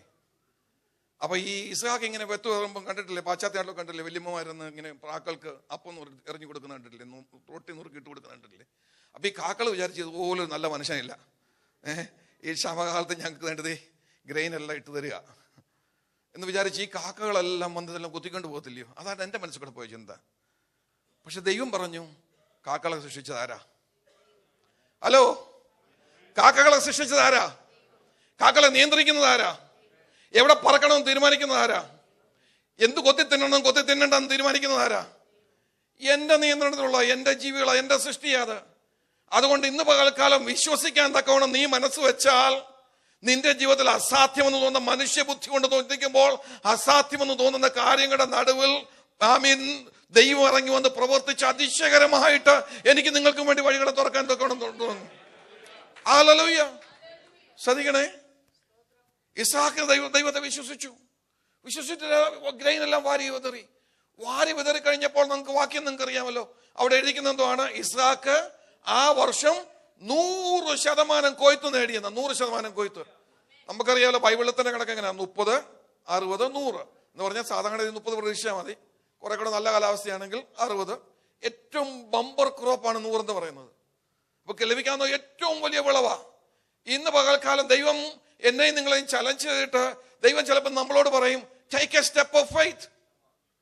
വിശ്വാസത്തിന്റെ ഒരു ചുവടുവെപ്പ് നടത്താൻ. ബാക്കി ഒന്നും നീ ചെയ്യണ്ട. ആമേൻ. വിശ്വാസത്തിന്റെ ചുവടുവെപ്പ് നടത്താൻ എന്നുള്ളതാണ് നിന്റെ ഉത്തരവാദിത്വം. ബാക്കിയല്ല എന്റെ ഉത്തരവാദിത്വമാണ്. ഇന്ന് പകൽക്കാലം തുറച്ചു നോക്കുന്ന വിഷയങ്ങളുടെ മുമ്പിൽ നിൽക്കുന്നതായ ദൈവത്തിന്റെ മക്കളോട് ഞാൻ ദൈവത്തിന്റെ വചനത്തിന്റെ അടിസ്ഥാനത്തിൽ വിളിച്ചു പറയട്ടെ, ദൈവം നിന്നെ ചലഞ്ച് ചെയ്യുക. Take A step of faith. Take a step of faith. Walk in obedience before the Lord and see what he will be able to do. അവനെ കൊണ്ട് എന്ത് ചെയ്യാൻ കഴിയുമെന്ന് അന്നേരം അവൻ കാണിച്ചു തരും. ആമേൻ. അബ്രഹാം അത് ചെയ്തു. ഇസ്ഹാക്ക് അത് ചെയ്തു. ബമ്പർ ക്രോപ്പ് കിട്ടി. അതല്ല എന്നെ സന്തോഷിപ്പിച്ച വാക്യം. അതിന്റെ അടുത്ത വാക്കുകൾ എടുക്കുന്നറിയാമോ? അവൻ മഹാധനികനായി തീർന്നു. ഒന്ന് ചിന്തിച്ചു നോക്കിക്കേ. ഈ അപ്പനുണ്ടായിരുന്ന സകല സ്വത്തും കിട്ടിയ മോന് അവൻ മഹാധനികനായി തീർന്നുവാണെങ്കിൽ ഉണ്ടായിരുന്ന സ്വത്ത് അനേകം മടങ്ങ് വർദ്ധിച്ചെന്നല്ലേ എൻ്റെ അർത്ഥം. എപ്പോഴാ സ്വത്ത് വർദ്ധിച്ചത്? വിശ്വാസത്തിന്റെ ചുവടുവെപ്പ് നടത്തിയപ്പോഴാണ്. ഹലോ, ഞാനൊരു പ്രോസ്പെറിറ്റി പ്രീച്ചർ അല്ല, പക്ഷെങ്കിൽ ഇങ്ങനെയുള്ള വിഷയങ്ങൾ, ചില വിഷയങ്ങൾ എനിക്ക് വലിയ ഇഷ്ടമാണ്. കാരണം ദൈവത്തിനുമായി കിടക്കുന്നുണ്ടാ. ചില വർഷങ്ങൾക്ക് മുമ്പ് എൻ്റെ ഇളയ മോള്, എനിക്ക് 3 കുഞ്ഞുങ്ങളുണ്ട്. 3 ഇപ്പം പ്രായമായ കുഞ്ഞുങ്ങളാണ്. എൻ്റെ ഇളയ മോള് ഹൈസ്കൂളിലായിരിക്കുന്ന സമയത്ത് അവൾ പഠിക്കാൻ ഭയങ്കര മിടുക്കിയായിരുന്നു. ഹൈസ്കൂളിൽ പഠിക്കുന്ന സമയത്ത് ഒരു ദിവസം ഞാനും മോളും കൂടി ഇങ്ങനെ സംസാരിക്കുക. അപ്പം ഞാനിങ്ങനെ ഒരു സങ്കടത്തിൻ്റെ കഥയൊക്കെ പറയാൻ വന്നിരിക്കുക. അപ്പം ഞാൻ പറഞ്ഞു, മോളെ നീ മിടിക്കാന്ന് എനിക്കറിയാം, നിനക്ക് വലിയ ഡ്രീംസ് ഉണ്ടെന്ന് എനിക്കറിയാം. പക്ഷേ നിനക്കറിയാമല്ലോ, ഡാഡി ഒരു ഫുൾ ടൈം പാസ്റ്ററാ. കൊച്ചിലെ നല്ല ജോലിയെല്ലാം കളഞ്ഞിച്ച് മിനിസ്ട്രിക്ക് പോയ ആളാണ്. അതുകൊണ്ട് എനിക്ക് നിന്നെ നല്ല യൂണിവേഴ്സിറ്റിയിലൊന്നും വിട്ട് അമേരിക്ക പഠിപ്പിക്കാൻ ഒക്കെ ഒന്നും തോന്നില്ല, ഭയങ്കര കോസ്റ്റ്ലിയാണ്. ഈ കൊച്ച് എടുത്ത വായിൽ എന്നോട് ചോദിക്കുക, ഡാഡി ദശാംശം കൊടുക്കുമെന്ന്. എടുത്ത വായിൽ എന്നോട് ചോദിച്ചതാ, ഡാഡി ദശാംശം കൊടുക്കുമോ? അയ്യോ, ഇരുട്ടടി കൊണ്ടുപോലായി പോയി. ഞാൻ പറഞ്ഞ, മോളെ നിനക്കറിയാമല്ലോ, ദശാംശത്തിൽ കൂടുതൽ നമ്മൾ സുവിശേഷങ്ങളിലേക്ക് വേണ്ടി ചെലവഴിക്കുന്നവരാ. കാരണം മനുഷ്യരിലാണെങ്കിലും തുച്ഛമായ വരുമാനം ഉള്ളെങ്കിലും വരുമാനത്തിന്റെ 10% അല്ല, അതിലൊക്കെ കൂടുതൽ എല്ലാ മാസവും മിനിസ്ട്രിക്ക് വേണ്ടി ചെലവഴിക്കുന്ന. ഇവള് പറഞ്ഞു, daddy that's not what I asked you. Do you pay your tithe to your local church? Do you pay your tithe to your local church? നീ ആരാധിക്കുന്ന സഭയിൽ നിന്റെ ദശാംശം പൂർണ്ണമായിട്ട് കൊടുക്കുമെന്ന് ഇവള് ചോദിക്കുക. ഇല്ലായിരുന്നു കേട്ടോ. എല്ലാ മലയാളികളും ചെയ്യുന്ന പോലെ ദശാംശത്തിന്റെ ഒരു ഭാഗം ഞാൻ കൊണ്ട് എൻ്റെ സഭയിൽ കൊടുക്കുമായിരുന്നു. ഞാനാണ് പാസ്റ്ററെങ്കിലും. ബാക്കി മറ്റ് സുവിശേഷ വേലയ്ക്ക് വേണ്ടി ഒരുപാട് കമ്മിറ്റ്മെന്റുകളുണ്ട്, അതിലൊക്കെ ഉപയോഗിക്കുമായിരുന്നു. അപ്പം ഇവൾ എന്നെ പഠിപ്പിക്കുക. പാസ്റ്ററാ ഞാനാ. ഇവക്കന്ന് 14 വയസ്സേ ഉള്ളൂ. ഇവളെന്നെ പഠിപ്പിക്കുക. ഇവളെന്നെ പറയാ, ഡാഡ് മലക്കായി വായിച്ചിട്ടില്ലയോ എന്ന്, മലാക്കി പ്രവചനം വായിച്ചിട്ടില്ലയോ എന്ന്, നിങ്ങൾ ദശാംശം മുഴുവൻ എൻ്റെ ആലയത്തിലേക്ക് കൊണ്ടുപോകണമെന്നല്ലേ അവിടെ എഴുതി വെച്ചേക്കുന്നതെന്ന്. അയ്യോ, അന്നേരം ഞാൻ ലജ്ജിച്ച് ചെന്ന് എൻ്റെ ഭാര്യയോട് പറഞ്ഞു, എടീ ഇന്ന് നമ്മുടെ മോള് നമ്മളോടൊന്ന് പ്രസംഗിച്ചു. അപ്പം നമുക്കൊരു വ്യത്യാസം വരുത്തണം. ഈ മാസം തൊട്ട് നമ്മുടെ ദശാംശം പൂർണ്ണമായിട്ട് നമ്മുടെ ലോക്കൽ സഭയിൽ കൊടുക്കാൻ പോവാം. ബാക്കി പല കമ്മിറ്റ്മെന്റുകളുണ്ട്, അതൊക്കെ എങ്ങനെ നടക്കുമെന്നൊന്നും നമുക്ക് അറിഞ്ഞുകൂടാ. പക്ഷെങ്കിൽ ദൈവത്തിന് വായനപ്രകാരം നമുക്ക് നിൽക്കാം.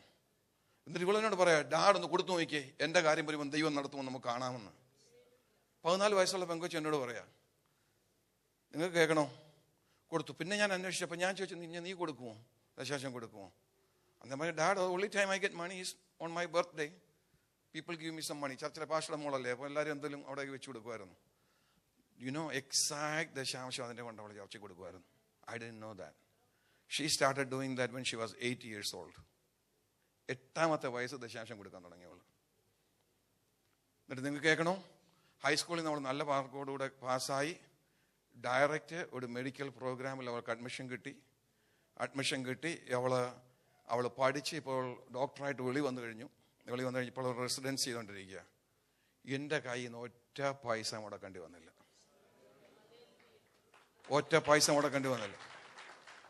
ദൈവം അതിശയകരമായിട്ട് കാര്യങ്ങളെല്ലാം നടത്തി. ഇന്ന് പകൽക്കാലം തമാശ പറയാൻ ഞാൻ വന്നതല്ല, വചനം പറയാൻ വന്നതാ. വചനം പറയുന്നു, നീ വിശ്വാസത്തിന്റെ ചുവടുവെപ്പ് എടുക്കുക, ദൈവം നിന്നെ മാനിക്കുന്നപ്പോൾ കാണാം. ഹല്ലേലൂയ. വിശ്വാസത്തിന്റെ ചുവടുവെപ്പ് എടുക്കുക, അപ്പോൾ കാണാം. ആമേൻ. ഹല്ലേലൂയ. നൗ ഇസ്ഹാക്ക് ഓൾറെഡി മഹാധനികനായിട്ട് തീർന്നു. ധനികനായി തീർന്നെന്ന് മാത്രമല്ല, പിന്നെ അടുത്തതായിട്ട് ദൈവത്തിന് നമ്മളെ പഠിപ്പിക്കുന്നതെന്ന് അറിയാമോ? അവൻ അവിടെ നിന്ന് വളരാൻ തുടങ്ങിയെന്ന്. അയ്യോ, ഒന്ന് ചിന്തിച്ചു നോക്കിയാൽ നിങ്ങളുടെ വളർച്ചയുടെ തുടക്കം അവിടെയാണ് എന്ന് പറഞ്ഞാൽ, പിന്നീട് ദൈവം കൊടുത്ത അനുഗ്രഹങ്ങൾ നോക്കിയാൽ ഇതുവരെയുള്ളത് ഒന്നുമില്ലെന്ന്.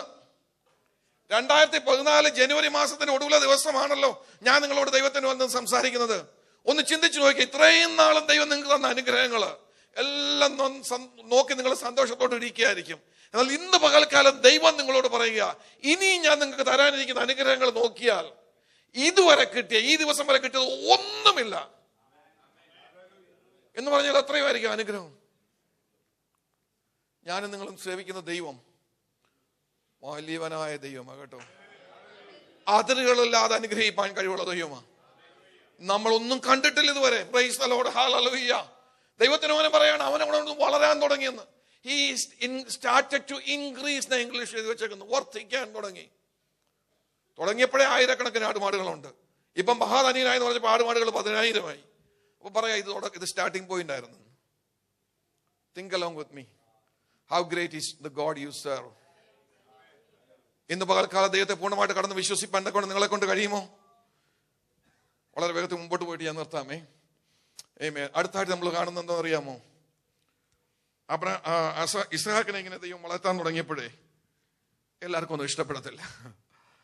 ദൈവം നമ്മളെ നന്മകളിലേക്ക് നയിക്കുന്നത് എല്ലാവർക്കും ഒന്നും ഇഷ്ടപ്പെടത്തില്ല. ദൈവത്തിന് നമ്മളോട് പറയുന്നു, എനിക്ക് നിങ്ങൾക്ക് ഒരു ശത്രുവുണ്ട്. അവന്റെ വിചാരം എന്താണ്? അറക്കണം, തുറക്കണം, മോഷ്ടിക്കണം, നിന്റെ നന്മകളുടെ ഉറവകളെ അടയ്ക്കണം. അതാണ് പിശാചിന്റെ ലക്ഷ്യം. പിശാച് നോക്കിയപ്പോൾ, ശത്രുക്കൾ നോക്കിയപ്പോൾ ഇസ്ഹാക്ക് വളർന്നങ്ങ് പോകുക, അതിരില്ലാതെ വളർന്നങ്ങ് പോവുക. ഇവനെ ഒതുക്കാൻ എന്താ മാർഗം? അന്നത്തെ ധനം ഞാൻ പറഞ്ഞല്ലോ, കന്നുകാലികൾക്ക് പുല്ലും വേണം, പിന്നെന്താ വേണം? വെള്ളം കുടിക്കാൻ കൊടുക്കണം. അപ്പോൾ ഇവനെ ഒടുക്കാൻ എന്താണ് മാർഗം? അവർ നല്ലൊരു ആലോചിച്ചിട്ടൊരു മാർഗം കണ്ടുപിടിച്ചു. ഇവർ കുഴിച്ചിട്ടേക്കുന്ന കിണറിനകത്തെല്ലാം മണ്ണിട്ട് മൂടുക. ദേശവാസികൾ വന്ന് അബ്രഹാം വില കൊടുത്ത് വാങ്ങിച്ച സ്ഥലങ്ങളിൽ ഉണ്ടാക്കിയിരുന്ന കിണറുകൾ മുഴുവൻ മണ്ണിട്ട് മൂടി. മണ്ണിടുന്നതിനുള്ള തമാശ കൊണ്ടല്ല മണ്ണിട്ട് മൂടിയത്, ഇസ്ഹാക്കിന്റെ അനുഗ്രഹത്തിന്റെ ഉറവ അടയ്ക്കാൻ വേണ്ടിയാണ് മണ്ണിട്ട് മൂടിയത്. ഇന്ന് പകൽക്കാലം എനിക്കും നിന്നെയും ദൈവം അനുഗ്രഹിക്കുമ്പോൾ അതിൽ സന്തോഷമില്ലാത്തൊരു ശത്രു, ഉറവകളെ അടയ്ക്കാൻ തക്കവണ്ണം ശ്രമിക്കുന്ന ഒരു ശത്രുവുണ്ട്. ദൈവം നിനക്ക് വേണ്ടി കഴിഞ്ഞ നാളുകളിൽ തുറന്ന ഉറവ, അതൊരു വളരെ ജോലിയായിരിക്കാം, അതൊരു വളരെ ബിസിനസ് ആയിരിക്കാം, അതൊരു വളരെ ബാങ്ക് തന്ന ലോൺ ആയിരിക്കാം. What ever B that source, ആ സോഴ്സിനെ ഇല്ലാതാക്കണം എന്ന് ആഗ്രഹിക്കുന്ന ഒരു ശത്രു ഇന്ന് പകൽക്കാലം എനിക്ക് നിനക്ക് എതിരായിട്ട് പ്രവർത്തിക്കുന്നുണ്ട്. ഹല്ലേലൂയ. അത് മനസ്സിലാക്കിയ ഇസ്ഹാക്ക് നമുക്കറിയാമല്ലോ, ചെന്ന് അപ്പൻ കുഴിച്ച് ഓരോ കിണറ് മണ്ണ് വാരാൻ തുടങ്ങി. മണ്ണ് വാരുമ്പോൾ ഇവൻ എന്താണ് വാസ്തവത്തിൽ ചെയ്യുന്നത്? എന്തുവാ? എൻ്റെ അപ്പൻ്റെ അവകാശം ഞാൻ കൈവിട്ട് കൊടുക്കുകയില്ല എന്ന് പറയുകയാണ്. ഇന്ന് പകൽക്കാലം ദൈവം നിങ്ങൾക്ക് നിൽക്കുന്ന വാഗ്ദത്തങ്ങളെ മറ്റുള്ളവരുടെ വെല്ലുകളുടെ മുമ്പിൽ വിട്ടുകൊടുക്കരുത് കേട്ടോ. ആ വാഗ്ദത്തങ്ങൾ മുറുകെ പിടിക്കണം. Praise the Lord. ആമേൻ. ദൈവം നിനക്ക് നിൽക്കുന്ന നന്മകൾ നിനക്കുള്ളതാ. ദൈവം നിനക്ക് നിൽക്കുന്ന നന്മകൾ നിനക്കുള്ളതാണ്. Praise the Lord. ഹല്ലേലൂയ. മറ്റുള്ളവർക്ക് ഇഷ്ടപ്പെടുന്നോ ഇല്ലയോ എന്നുള്ള വിഷയമല്ല. ഇന്ന് പകൽക്കാലം ദൈവം നിനക്ക് നിൽക്കുന്ന നന്മകൾ നിനക്കുള്ളതാണ്. അത് മിനിസ്റ്റർ രംഗത്തായാലും കൊള്ളാം, ജോലിയുടെ രംഗത്തായാലും കൊള്ളാം, സാമ്പത്തിക രംഗത്തായാലും കൊള്ളാം, കുടുംബജീവിതത്തിന്റെ രംഗത്തായാലും കൊള്ളാം. ദൈവം നിനക്ക് നിൽക്കുന്ന നന്മ നിനക്കുള്ളതാ. അടുത്തിരിക്കുന്ന ആളുടെ കൈ വെച്ചിട്ടൊന്ന് പറഞ്ഞേ, ദൈവം എനിക്ക് നിൽക്കുന്ന നന്മ എനിക്കുള്ളതാ. അത് വേറെ ആർക്കും വിട്ടുകൊടുക്കാനുള്ളതല്ല. അത് വേറെ ആർക്കും വിട്ടുകൊടുക്കാനുള്ളതല്ല. ശത്രുവിനെ ഇട്ട് കളിക്കാനുള്ളതല്ല. അവന്റെ ഇഷ്ടപ്രകാരം മുമ്പോട്ട് പോകാനുള്ളതല്ല. ഇസ്ഹാക്ക് അത് മനസ്സിലാക്കിക്കൊണ്ട് എന്ത് ചെയ്തു? മണ്ണ് വാരാൻ തുടങ്ങി. ഒന്നാമത്തെ കിണറിൽ നിന്നും ശത്രുക്കൾ വന്നു, എതിർത്തു. ഇസ്ഹാക്ക് ശാന്തശീലനായതുകൊണ്ട് എന്ത് ചെയ്തു? അവനങ്ങ് പോയി. അബ്രഹാം നിന്ന് യുദ്ധം ചെയ്ത പോലെ ഇസ്ഹാക്ക് യുദ്ധം ചെയ്തില്ല. ശ്രദ്ധിക്കുക, അതിന്റെ പിന്നിൽ ഒരു ആത്മീയ മർമ്മം ഉണ്ടായിരുന്നു. എന്താണെന്ന് അറിയാമോ? അപ്പം കുഴിച്ച സകല കിണറും ഓരോന്നോരോന്നായിട്ട് മണ്ണ് എടുത്ത് മാറ്റി ഈ കന്നുകാലികളെ കുടിപ്പിക്കാൻ വേണ്ടി. പക്ഷെ ശത്രു സമ്മതിക്കത്തില്ല. വീണ്ടും വന്ന് യുദ്ധമാ. ഇസ്ഹാക്ക് മാറി പോവാ. അപ്പൊ ഇസ്ഹാക്കിന്റെ മനസ്സിൽ കൂടെ ചിന്തയുണ്ട്, എന്താണ് എൻ്റെ ജീവിതത്തിൽ നടക്കുന്നത്?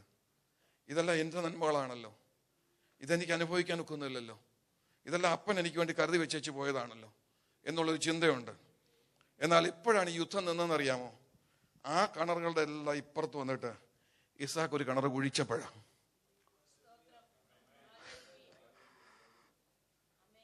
എന്താണ് ദൈവം അവിടെ ചെയ്തതെന്നറിയാമോ?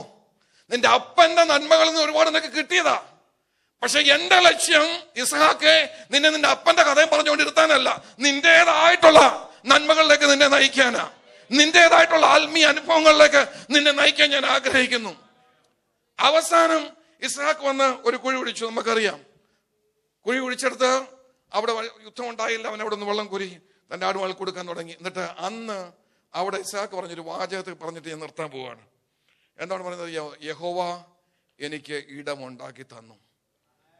യഹോവ എനിക്ക് ഇടമുണ്ടാക്കി തന്നു. അവിടെ വരുന്നത് വരെ ഇടമില്ലായിരുന്നു. കാരണം എന്താണെന്നറിയാമോ? നിന്റെ വളർച്ചയെ തടയാൻ ആഗ്രഹിക്കുന്ന ഒരു ശത്രുവുണ്ട്. അപ്പൊ ഇത്രയെല്ലാം നന്മകൾ ഇരിക്കുമ്പോഴാണ് ഇടമുണ്ടാക്കിക്കിട്ടെന്ന് പറഞ്ഞത്. എന്ന് പറഞ്ഞാൽ അതിന്റെ അർത്ഥം എന്താണ്? വീണ്ടും വളരുക, വീണ്ടും വളരാനാ ഇസ്ഹാക്ക് ആഗ്രഹിക്കുക. ദൈവം വീണ്ടും അവനെ മുമ്പോട്ട് കൊണ്ടുപോവുക. ഇന്ന് പകൽക്കാലം വളരണമെങ്കിൽ ഇടം വേണം കേട്ടോ. ഇടമില്ലാത്തടത്ത് വളരാൻ പറ്റുമോ? എന്നാൽ നിനക്ക് ഇടം തരത്തില്ലെന്ന് വാദിക്കുന്ന, നിന്നെ വളർത്തുകയില്ലെന്ന് വാദിക്കുന്ന, അത് ശത്രു നിന്റെ വ്യക്തിപരമായ ജീവിതത്തിലായിക്കോട്ടെ, നിന്റെ ജോലിയുടെ രംഗത്തായിക്കൊള്ളട്ടെ, ഭൗതികമായ വിഷയങ്ങളുടെ മുഖത്തായിക്കൊള്ളട്ടെ, സാമ്പത്തികമായ വിഷയങ്ങളായിക്കൊള്ളട്ടെ, നിന്നെ വളരാൻ അനുവദിക്കത്തില്ല എന്ന് വാത് കെട്ടുന്ന ഒരു ശത്രു എനിക്ക് നിനക്കുമുണ്ട്. അവന്റെ ലക്ഷ്യം എന്താണെന്ന് അറിയാമോ? നിനക്ക് പരിധികൾ നിശ്ചയിക്കണമെന്നുള്ളതാണ്. എന്നാൽ ദൈവത്തിന്റെ ലക്ഷ്യം എന്താണെന്ന് അറിയാമോ? പരിധികൾക്ക് അപ്പുറത്തേക്ക് നിന്നെ കൊണ്ടുപോകണമെന്നുള്ളതാണ്. ഹല്ലേലൂയ!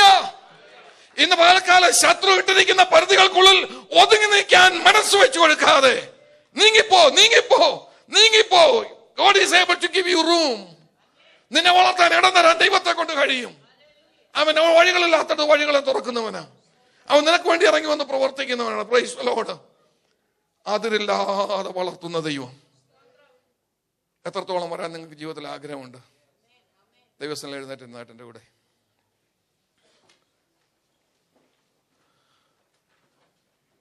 എല്ലാ കണ്ണുകളും ദൈവസ്ഥലം അടയട്ടെ. എൻ്റെ പരിധി അല്ലായിരിക്കാം നിങ്ങളുടെ പരിധി. ഇന്നൊരു വേള ഒരു സ്റ്റുഡിയോ ഫ്ലാറ്റിലായിരിക്കും നിങ്ങൾ താമസിക്കുന്നത്. അതായിരിക്കും നിങ്ങളുടെ പരിധി. ഇവിടെ നിന്ന് ദൈവമേ ഒന്നിറങ്ങി ഒരു 1 ബെഡ്റൂം കിച്ചൺ ഉള്ളിടത്തോടൊന്ന് മാറാൻ ഒത്തിരുന്നെങ്കിൽ കൊള്ളായിരുന്നു സാധിക്കുന്ന ആരെങ്കിലും ഉണ്ടോ ഇവിടെ ഒന്നുണ്ടോ എന്ന് എനിക്ക് അറിഞ്ഞുകൂടാ. ചിലപ്പോൾ നിങ്ങൾ താമസിക്കുന്നത് ഇന്നൊരു 1 ബെഡ്റൂം കിച്ചണിലായിരിക്കും. അവിടെ നിന്ന് ഒരു 2 ബെഡ്റൂം, കുഞ്ഞുങ്ങൾ വരുന്നത് ഒരു 2 ബെഡ്റൂം കിച്ചൺ ഉള്ളത് കിട്ടിയതിനെ കൊള്ളായിരുന്നു. ഇന്ന് നിങ്ങൾ ചിന്തിക്കുന്നതായിരിക്കാം. ഇന്ന് പകൽക്കാലം ഞാൻ നിങ്ങളോട് പറയട്ടെ, നിങ്ങൾ മനസ്സ് വെച്ചേക്കുന്ന പരിധി വെച്ച് പ്രാർത്ഥിക്കല്ലേ. ഒരു നിമിഷം കൂടെ എന്നെ ശ്രദ്ധിച്ചിട്ട് നമ്മൾ ആരാധിക്കാൻ പോകും.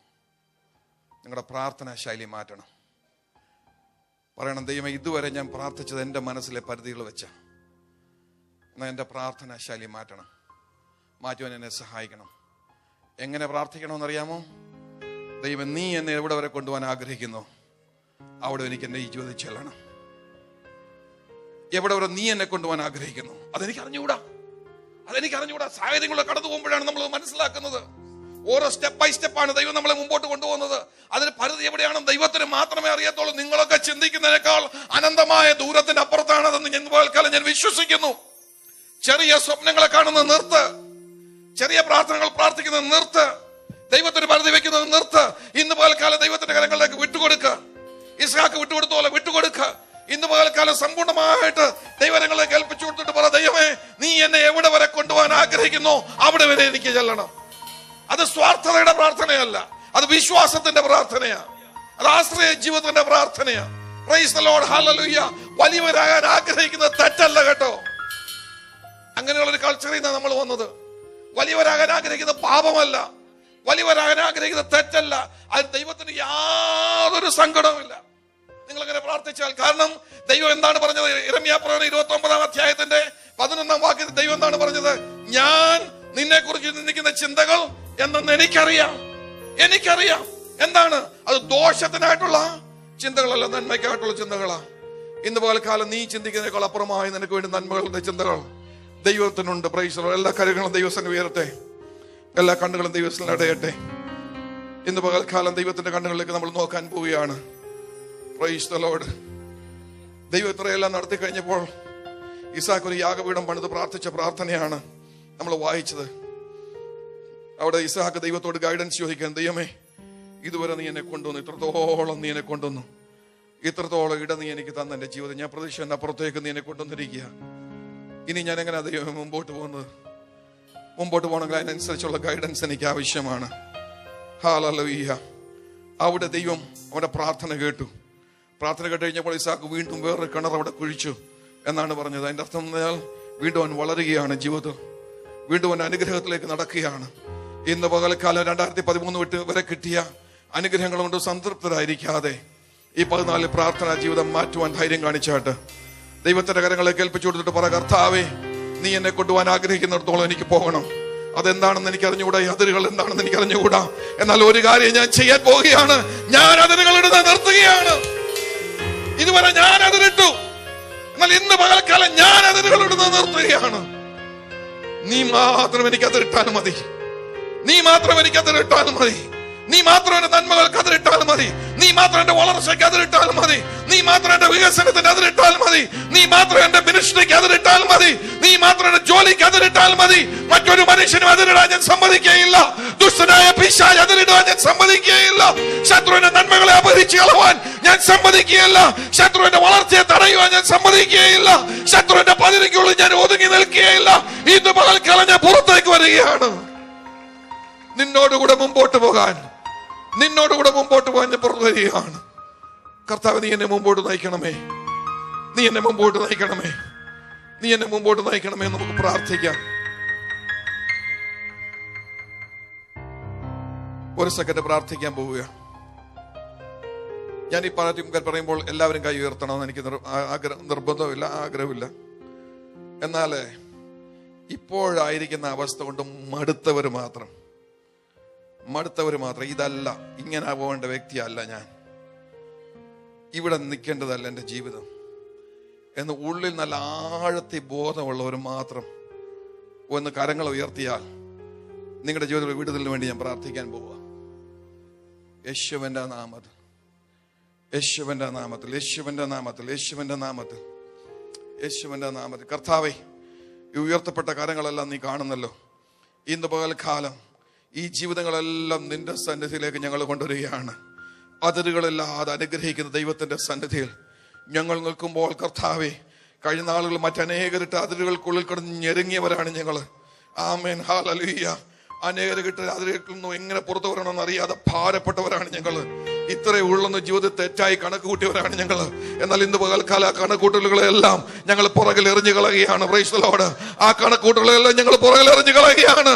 ഇന്ന് പകൽക്കാല ദൈവത്തിൽ സമ്പൂർണമായി ഞങ്ങൾ വിശ്വസിക്കാൻ മനസ്സുവെക്കുകയാണ്. കർത്താവേ, വിശ്വാസത്തിന്റെ ചുവടുവെപ്പുകൾ എടുക്കാൻ, നിന്നെ ഞങ്ങൾക്ക് വേണ്ടി ഒരുക്കുന്നത് കാണുവാൻ, നീ ഒരുക്കുന്ന നന്മയിലേക്ക് ഞങ്ങൾ കടക്കുവാൻ തക്കവണ്ണം, നീ ഒരുക്കിയ നന്മയിലേക്ക് ഞങ്ങൾ നടന്ന് കയറുവാൻ തക്കവണ്ണം, വിശ്വാസത്തിന്റെ ചുവടുകൾ എടുക്കുവാൻ തക്കവണ്ണം ഇന്ന് പകൽക്കാലം ഈ കരങ്ങൾ ഉയർത്തിയ നിന്റെ മക്കളെ നീ സഹായിക്കുമാറാകണം എന്ന് അടിയൻ പ്രാർത്ഥിക്കുന്നു. കർത്താവേ, കഴിഞ്ഞ നാളുകളില്ലാതിരുന്ന ഒരു ആത്മീയ ബലം നീ അവർക്ക് കൊടുത്താട്ട്, കഴിഞ്ഞ നാളുകളില്ലാതിരുന്ന ഒരു ആത്മീയ പ്രാഗൽഭ്യം നീ അവർക്ക് കൊടുത്താട്ട്, കർത്താവേ, ഒരു കോൺഫിഡൻസ് നീ അവർക്ക് കൊടുത്താട്ട്, തിക്താനുഭവങ്ങളിലൂടെ ചൂളകളിലൂടെ കടന്നുപോയി കോൺഫിഡൻസ് തകർന്നുപോയ ജീവിതങ്ങളെ ഇന്ന് പകൽക്കാലം ദൈവത്തിന്റെ പരിശുദ്ധാത്മാവ് കാണിക്കുന്നു. അപ്രതീക്ഷിതമായി തിക്താനുഭവങ്ങളിലൂടെ കടന്നുപോയി. ഒരു കാലത്ത് നിങ്ങൾ കോൺഫിഡൻസ് ഉള്ള വ്യക്തിയായിരുന്നു, വലിയ സ്വപ്നങ്ങളുള്ള വ്യക്തിയായിരുന്നു. എന്നാൽ ആ തീച്ചുളകളിലൂടെ കടന്നുപോയത് കൊണ്ട്, കോൺഫിഡൻസ് നഷ്ടപ്പെട്ടു പോയതുകൊണ്ട് ഇന്ന് സ്വപ്നങ്ങളെല്ലാം എറിഞ്ഞു കളഞ്ഞിട്ട് ഒരു മൂലയിൽ ഒതുങ്ങിക്കൂടിയ അനുഭവത്തിൽ ജീവിക്കുന്ന ജീവിതങ്ങൾ ഇന്ന് പകൽക്കാലം ദൈവത്തിന്റെ പരിശുദ്ധാത്മാവ് വെളിപ്പെടുത്തുന്നു. ഇന്ന് പകൽക്കാലം ദൈവം നിങ്ങളോട് പറയുന്നു, ഒരിക്കൽ പുറത്ത്, യേശുവിന്റെ നാമത്തിൽ ഒരിക്കൽ പുറത്ത്, ചൂരച്ചെടിയുടെ കീഴിൽ കയറി കിടന്ന് ഇപ്പോൾ മരിച്ചാൽ മതി, ഇതാണ് അന്ത്യമെന്ന് കണക്ക് കൂട്ടിയ ഏലിയാവിന്റെ അരികിൽ ചെന്ന്, ഏലിയാവേ, നിനക്ക് ഇവിടെ എന്ത് കാര്യം എന്ന് ചോദിച്ച ദൈവത്തിന്റെ പരിശുദ്ധാത്മാവ് ഇന്ന് പകൽക്കാലം നിങ്ങളെ വെല്ലുവിളിക്കുന്നു. ഇന്ന് പകൽക്കാലം നിങ്ങളെ ചലഞ്ച് ചെയ്യുന്നു. വരിക പുറത്ത്. ആര് പറഞ്ഞു ഇത്രയേ ഉള്ളൂ ജീവിതമെന്ന്? ആര് പറഞ്ഞു ഇവിടെ വരെയുള്ളൂ നിങ്ങൾക്ക് വളർച്ചയെന്ന്? ആര് നിങ്ങളോട് പറഞ്ഞു? ആ ശബ്ദങ്ങളെ മറികടന്നിട്ട്, ആ നിശബ്ദങ്ങളെ മറന്നു കളഞ്ഞിട്ട് ഇന്ന് കാലം നിന്നോട് വാഗ്ദത്തത്തിന്റെ സ്വരത്തിൽ സംസാരിക്കുന്ന ദൈവത്തിന്റെ അരികിലേക്ക് കടന്നു വരുവാൻ ദൈവത്തിന്റെ പരിശുദ്ധാത്മാവ് നിങ്ങളെ ക്ഷണിക്കുന്നു. Come out. Come out in the name of Jesus. Lift up your head in the name of Jesus. Lift up your head in the name of Jesus. Lift up your head in the name of Jesus. Lift up your head in the name of Jesus. നീ കുനിഞ്ഞു നടക്കേണ്ടുന്ന വ്യക്തിയല്ല. It doesn't matter what happened in the yesterdays. Today is a new day. Today God is dealing with you. Today the Spirit of God is dealing with you. The Spirit of God is challenging you. I sense the presence of Holy Spirit in this place. The Spirit of God is moving in this place. The Spirit of God is challenging people and asking them to come out. Come out. Come out. Come out. Come out. Come out. Victory in the name of Jesus. Break that yoke. Break that yoke. Break that yoke. Break that yoke. നിനക്ക് മനസ്സിലാതിരുന്നപ്പോൾ നിർബന്ധിച്ച് എന്റെ കഴുത്തിൽ കെട്ടിവെച്ച നുകം എന്ന് പകൽക്കാലം ഉടയ്ക്ക. ശത്രുവിന്റെ പ്രവൃത്തികളുടെ കീഴിൽ കിടന്ന് ഞരങ്ങാനുള്ള വ്യക്തിയല്ല നീ. വളരാൻ തക്കവണ്ണം ദൈവം മുൻകണ്ട വ്യക്തിയാണ്. നന്മകൾ കൊണ്ട് അലങ്കരിക്കുവാൻ തക്കവണ്ണം ദൈവം മുൻകണ്ട വ്യക്തിയാണ്. അനേകർക്ക് അനുഗ്രഹ വിഷയമായി തീരുവാൻ തക്കവണ്ണം ദൈവം മുൻകണ്ട വ്യക്തിയാണ്. ഇന്ന് പകൽക്കാലം ഇറങ്ങി വാ. നിന്റെ ഓഹരിയിലേക്ക് ഇറങ്ങി വാ. നിന്റെ അവകാശത്തിലേക്ക് ഇറങ്ങി വാ. ഇന്ന് പകൽക്കാലം നിന്നെ മുമ്പോട്ട് നയിക്കാൻ ദൈവം തയ്യാറായിട്ട് ഇവിടെ നിൽക്കുന്നു. നമുക്ക് പ്രാർത്ഥിക്കാം. കരങ്ങൾ വീണ്ടും ഉയർത്തിയാട്ട്. ടൈമിന്റെ ലിമിറ്റേഷൻ കൊണ്ട് ഞാൻ നിർത്തുകയാണ്. മിനിസ്റ്റർ ചെയ്യാൻ എൻ്റെ ആകം കിടന്ന് പടയ്ക്കുന്നു. ദൈവത്തിന്റെ പരിശുദ്ധാത്മാവ് ശക്തമായി ഇടപെടുന്ന ഞാൻ മനസ്സിലാക്കുന്നു. ഞാൻ പൊതുവായിട്ടാണ് പ്രാർത്ഥിക്കുന്നതെങ്കിലും വ്യക്തിപരമായി ഇത് ഏറ്റെടുത്തുകൊള്ളുക. In the name of Jesus. In the name of Jesus. In the name of Jesus. കർത്താവേ, ഈ കരങ്ങളെ നീ കാണുന്നു. ഈ കരങ്ങൾക്ക് പിന്നിൽ തുടിക്കുന്ന ഹൃദയങ്ങളെ നീ കാണുന്നു. ഈ കരങ്ങൾക്ക് പിന്നിൽ കഴിഞ്ഞ നാളുകൾ ഒഴുകിയിട്ടുള്ള കണ്ണുനീരിന്റെ ചാലുകളെ നീ കാണുന്നു. ഉറങ്ങാതെ കിടന്ന രാത്രികളെ നീ കാണുന്നു. വേദന കടിച്ചമർത്തി നടന്ന ദിനങ്ങളെ നീ കാണുന്നു. തലകുനിച്ചിറങ്ങിപ്പോകേണ്ടി വന്ന അവസരങ്ങളെ നീ കാണുന്നു. ഇന്ന് പകൽക്കാലം നിന്ദകളെ ഉരുട്ടിക്കളയുന്ന ദൈവത്തിന്റെ സന്നിധിയിൽ, ഉരുട്ടിക്കളയുന്ന ദൈവത്തിന്റെ സന്നിധിയിൽ, നിന്ദകളെ ഉരുട്ടിക്കളയുന്ന ദൈവത്തിന്റെ സന്നിധിയിൽ, നിന്ദകളെ ഉരുട്ടിക്കളയുന്ന ദൈവത്തിന്റെ സന്നിധിയിൽ, നിന്ദകളെ ഉരുട്ടിക്കളയുന്ന ദൈവത്തിന്റെ സന്നിധിയിൽ ഇന്ന് പകൽക്കാലം ഞങ്ങൾ നിൽക്കുകയാണ്. ഈ ജീവിതത്തിൽ നിന്ദകൾ ഉരുണ്ടു മാറട്ടെ, ഉരുണ്ടു മാറട്ടെ, ഉരുണ്ടു മാറട്ടെ. ഇപ്പോൾ തന്നെ യേശുവിന്റെ അധികാരമുള്ള നാമത്തിൽ ഞങ്ങൾ ഒന്നിച്ചു പ്രാർത്ഥിക്കുന്ന നിമിഷത്തിൽ തന്നെ ദൈവത്തിന്റെ പരിശുദ്ധാത്മാവിന്റെ പ്രവൃത്തികൾ നടന്നുകൊണ്ടിരിക്കുന്ന ഈ നിമിഷത്തിൽ തന്നെ പരിശുദ്ധാത്മാവിന്റെ ശക്തി വ്യാപരിക്കുന്ന ഈ നിമിഷത്തിൽ തന്നെ നുകങ്ങൾ ഒടിയട്ടെ. Hallelujah, hallelujah, hallelujah, hallelujah. കഴിഞ്ഞ നാളുകളിൽ പിശാച് നിർബന്ധിച്ചിട്ട കരിമ്പടങ്ങൾ അഴിഞ്ഞു മാറട്ടെ. ക്രിസ്തുവിന്റെ ശോഭ വെട്ടി തിളങ്ങുന്ന മുഖങ്ങളെ കരിവാളിച്ച് മാറ്റിയ പിശാചിന്റെ പ്രവൃത്തികൾ അഴിഞ്ഞു പോകട്ടെ. യേശുവിന്റെ നാമത്തിൽ, യേശുവിന്റെ നാമത്തിൽ. കർത്താവേ, നിന്റെ മക്കളെ നീ മാനിക്കാൻ പോകുന്നുണ്ട്, സ്തോത്രം.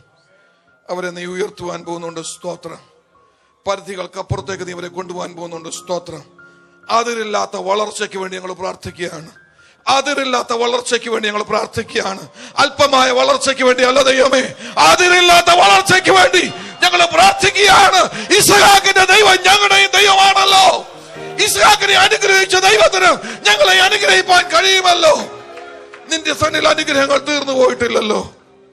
ചൊരിഞ്ഞാട്ട് കർത്താവേ, ചൊരിഞ്ഞാട്ട് ഇന്ന് പകൽക്കാലം അനുഗ്രഹത്തിന്റെ ഉറവകൾ ഈ ജീവിതങ്ങളിലേക്ക് ഒഴുകിയെത്തട്ടെ, ഒഴുകിയെത്തട്ടെ. ആ ചാലുകൾ ഓരോ ജീവിതങ്ങളിലേക്ക് ഇന്ന് പകൽക്കാലം ഒഴുകിയെത്തട്ടെ. അതിനും ധാരാളമായി കോരിക്കൊടുപ്പാൻ നിന്റെ മക്കൾക്ക് അവകാശം ഉണ്ടാകട്ടെ. നിന്റെ നാമം ഞങ്ങളുടെ എല്ലാവരുടെയും ജീവിതങ്ങൾ മഹത്വപ്പെടുത്താട്ടെ. യേശുവിന്റെ നാമത്തിൽ തന്നെ.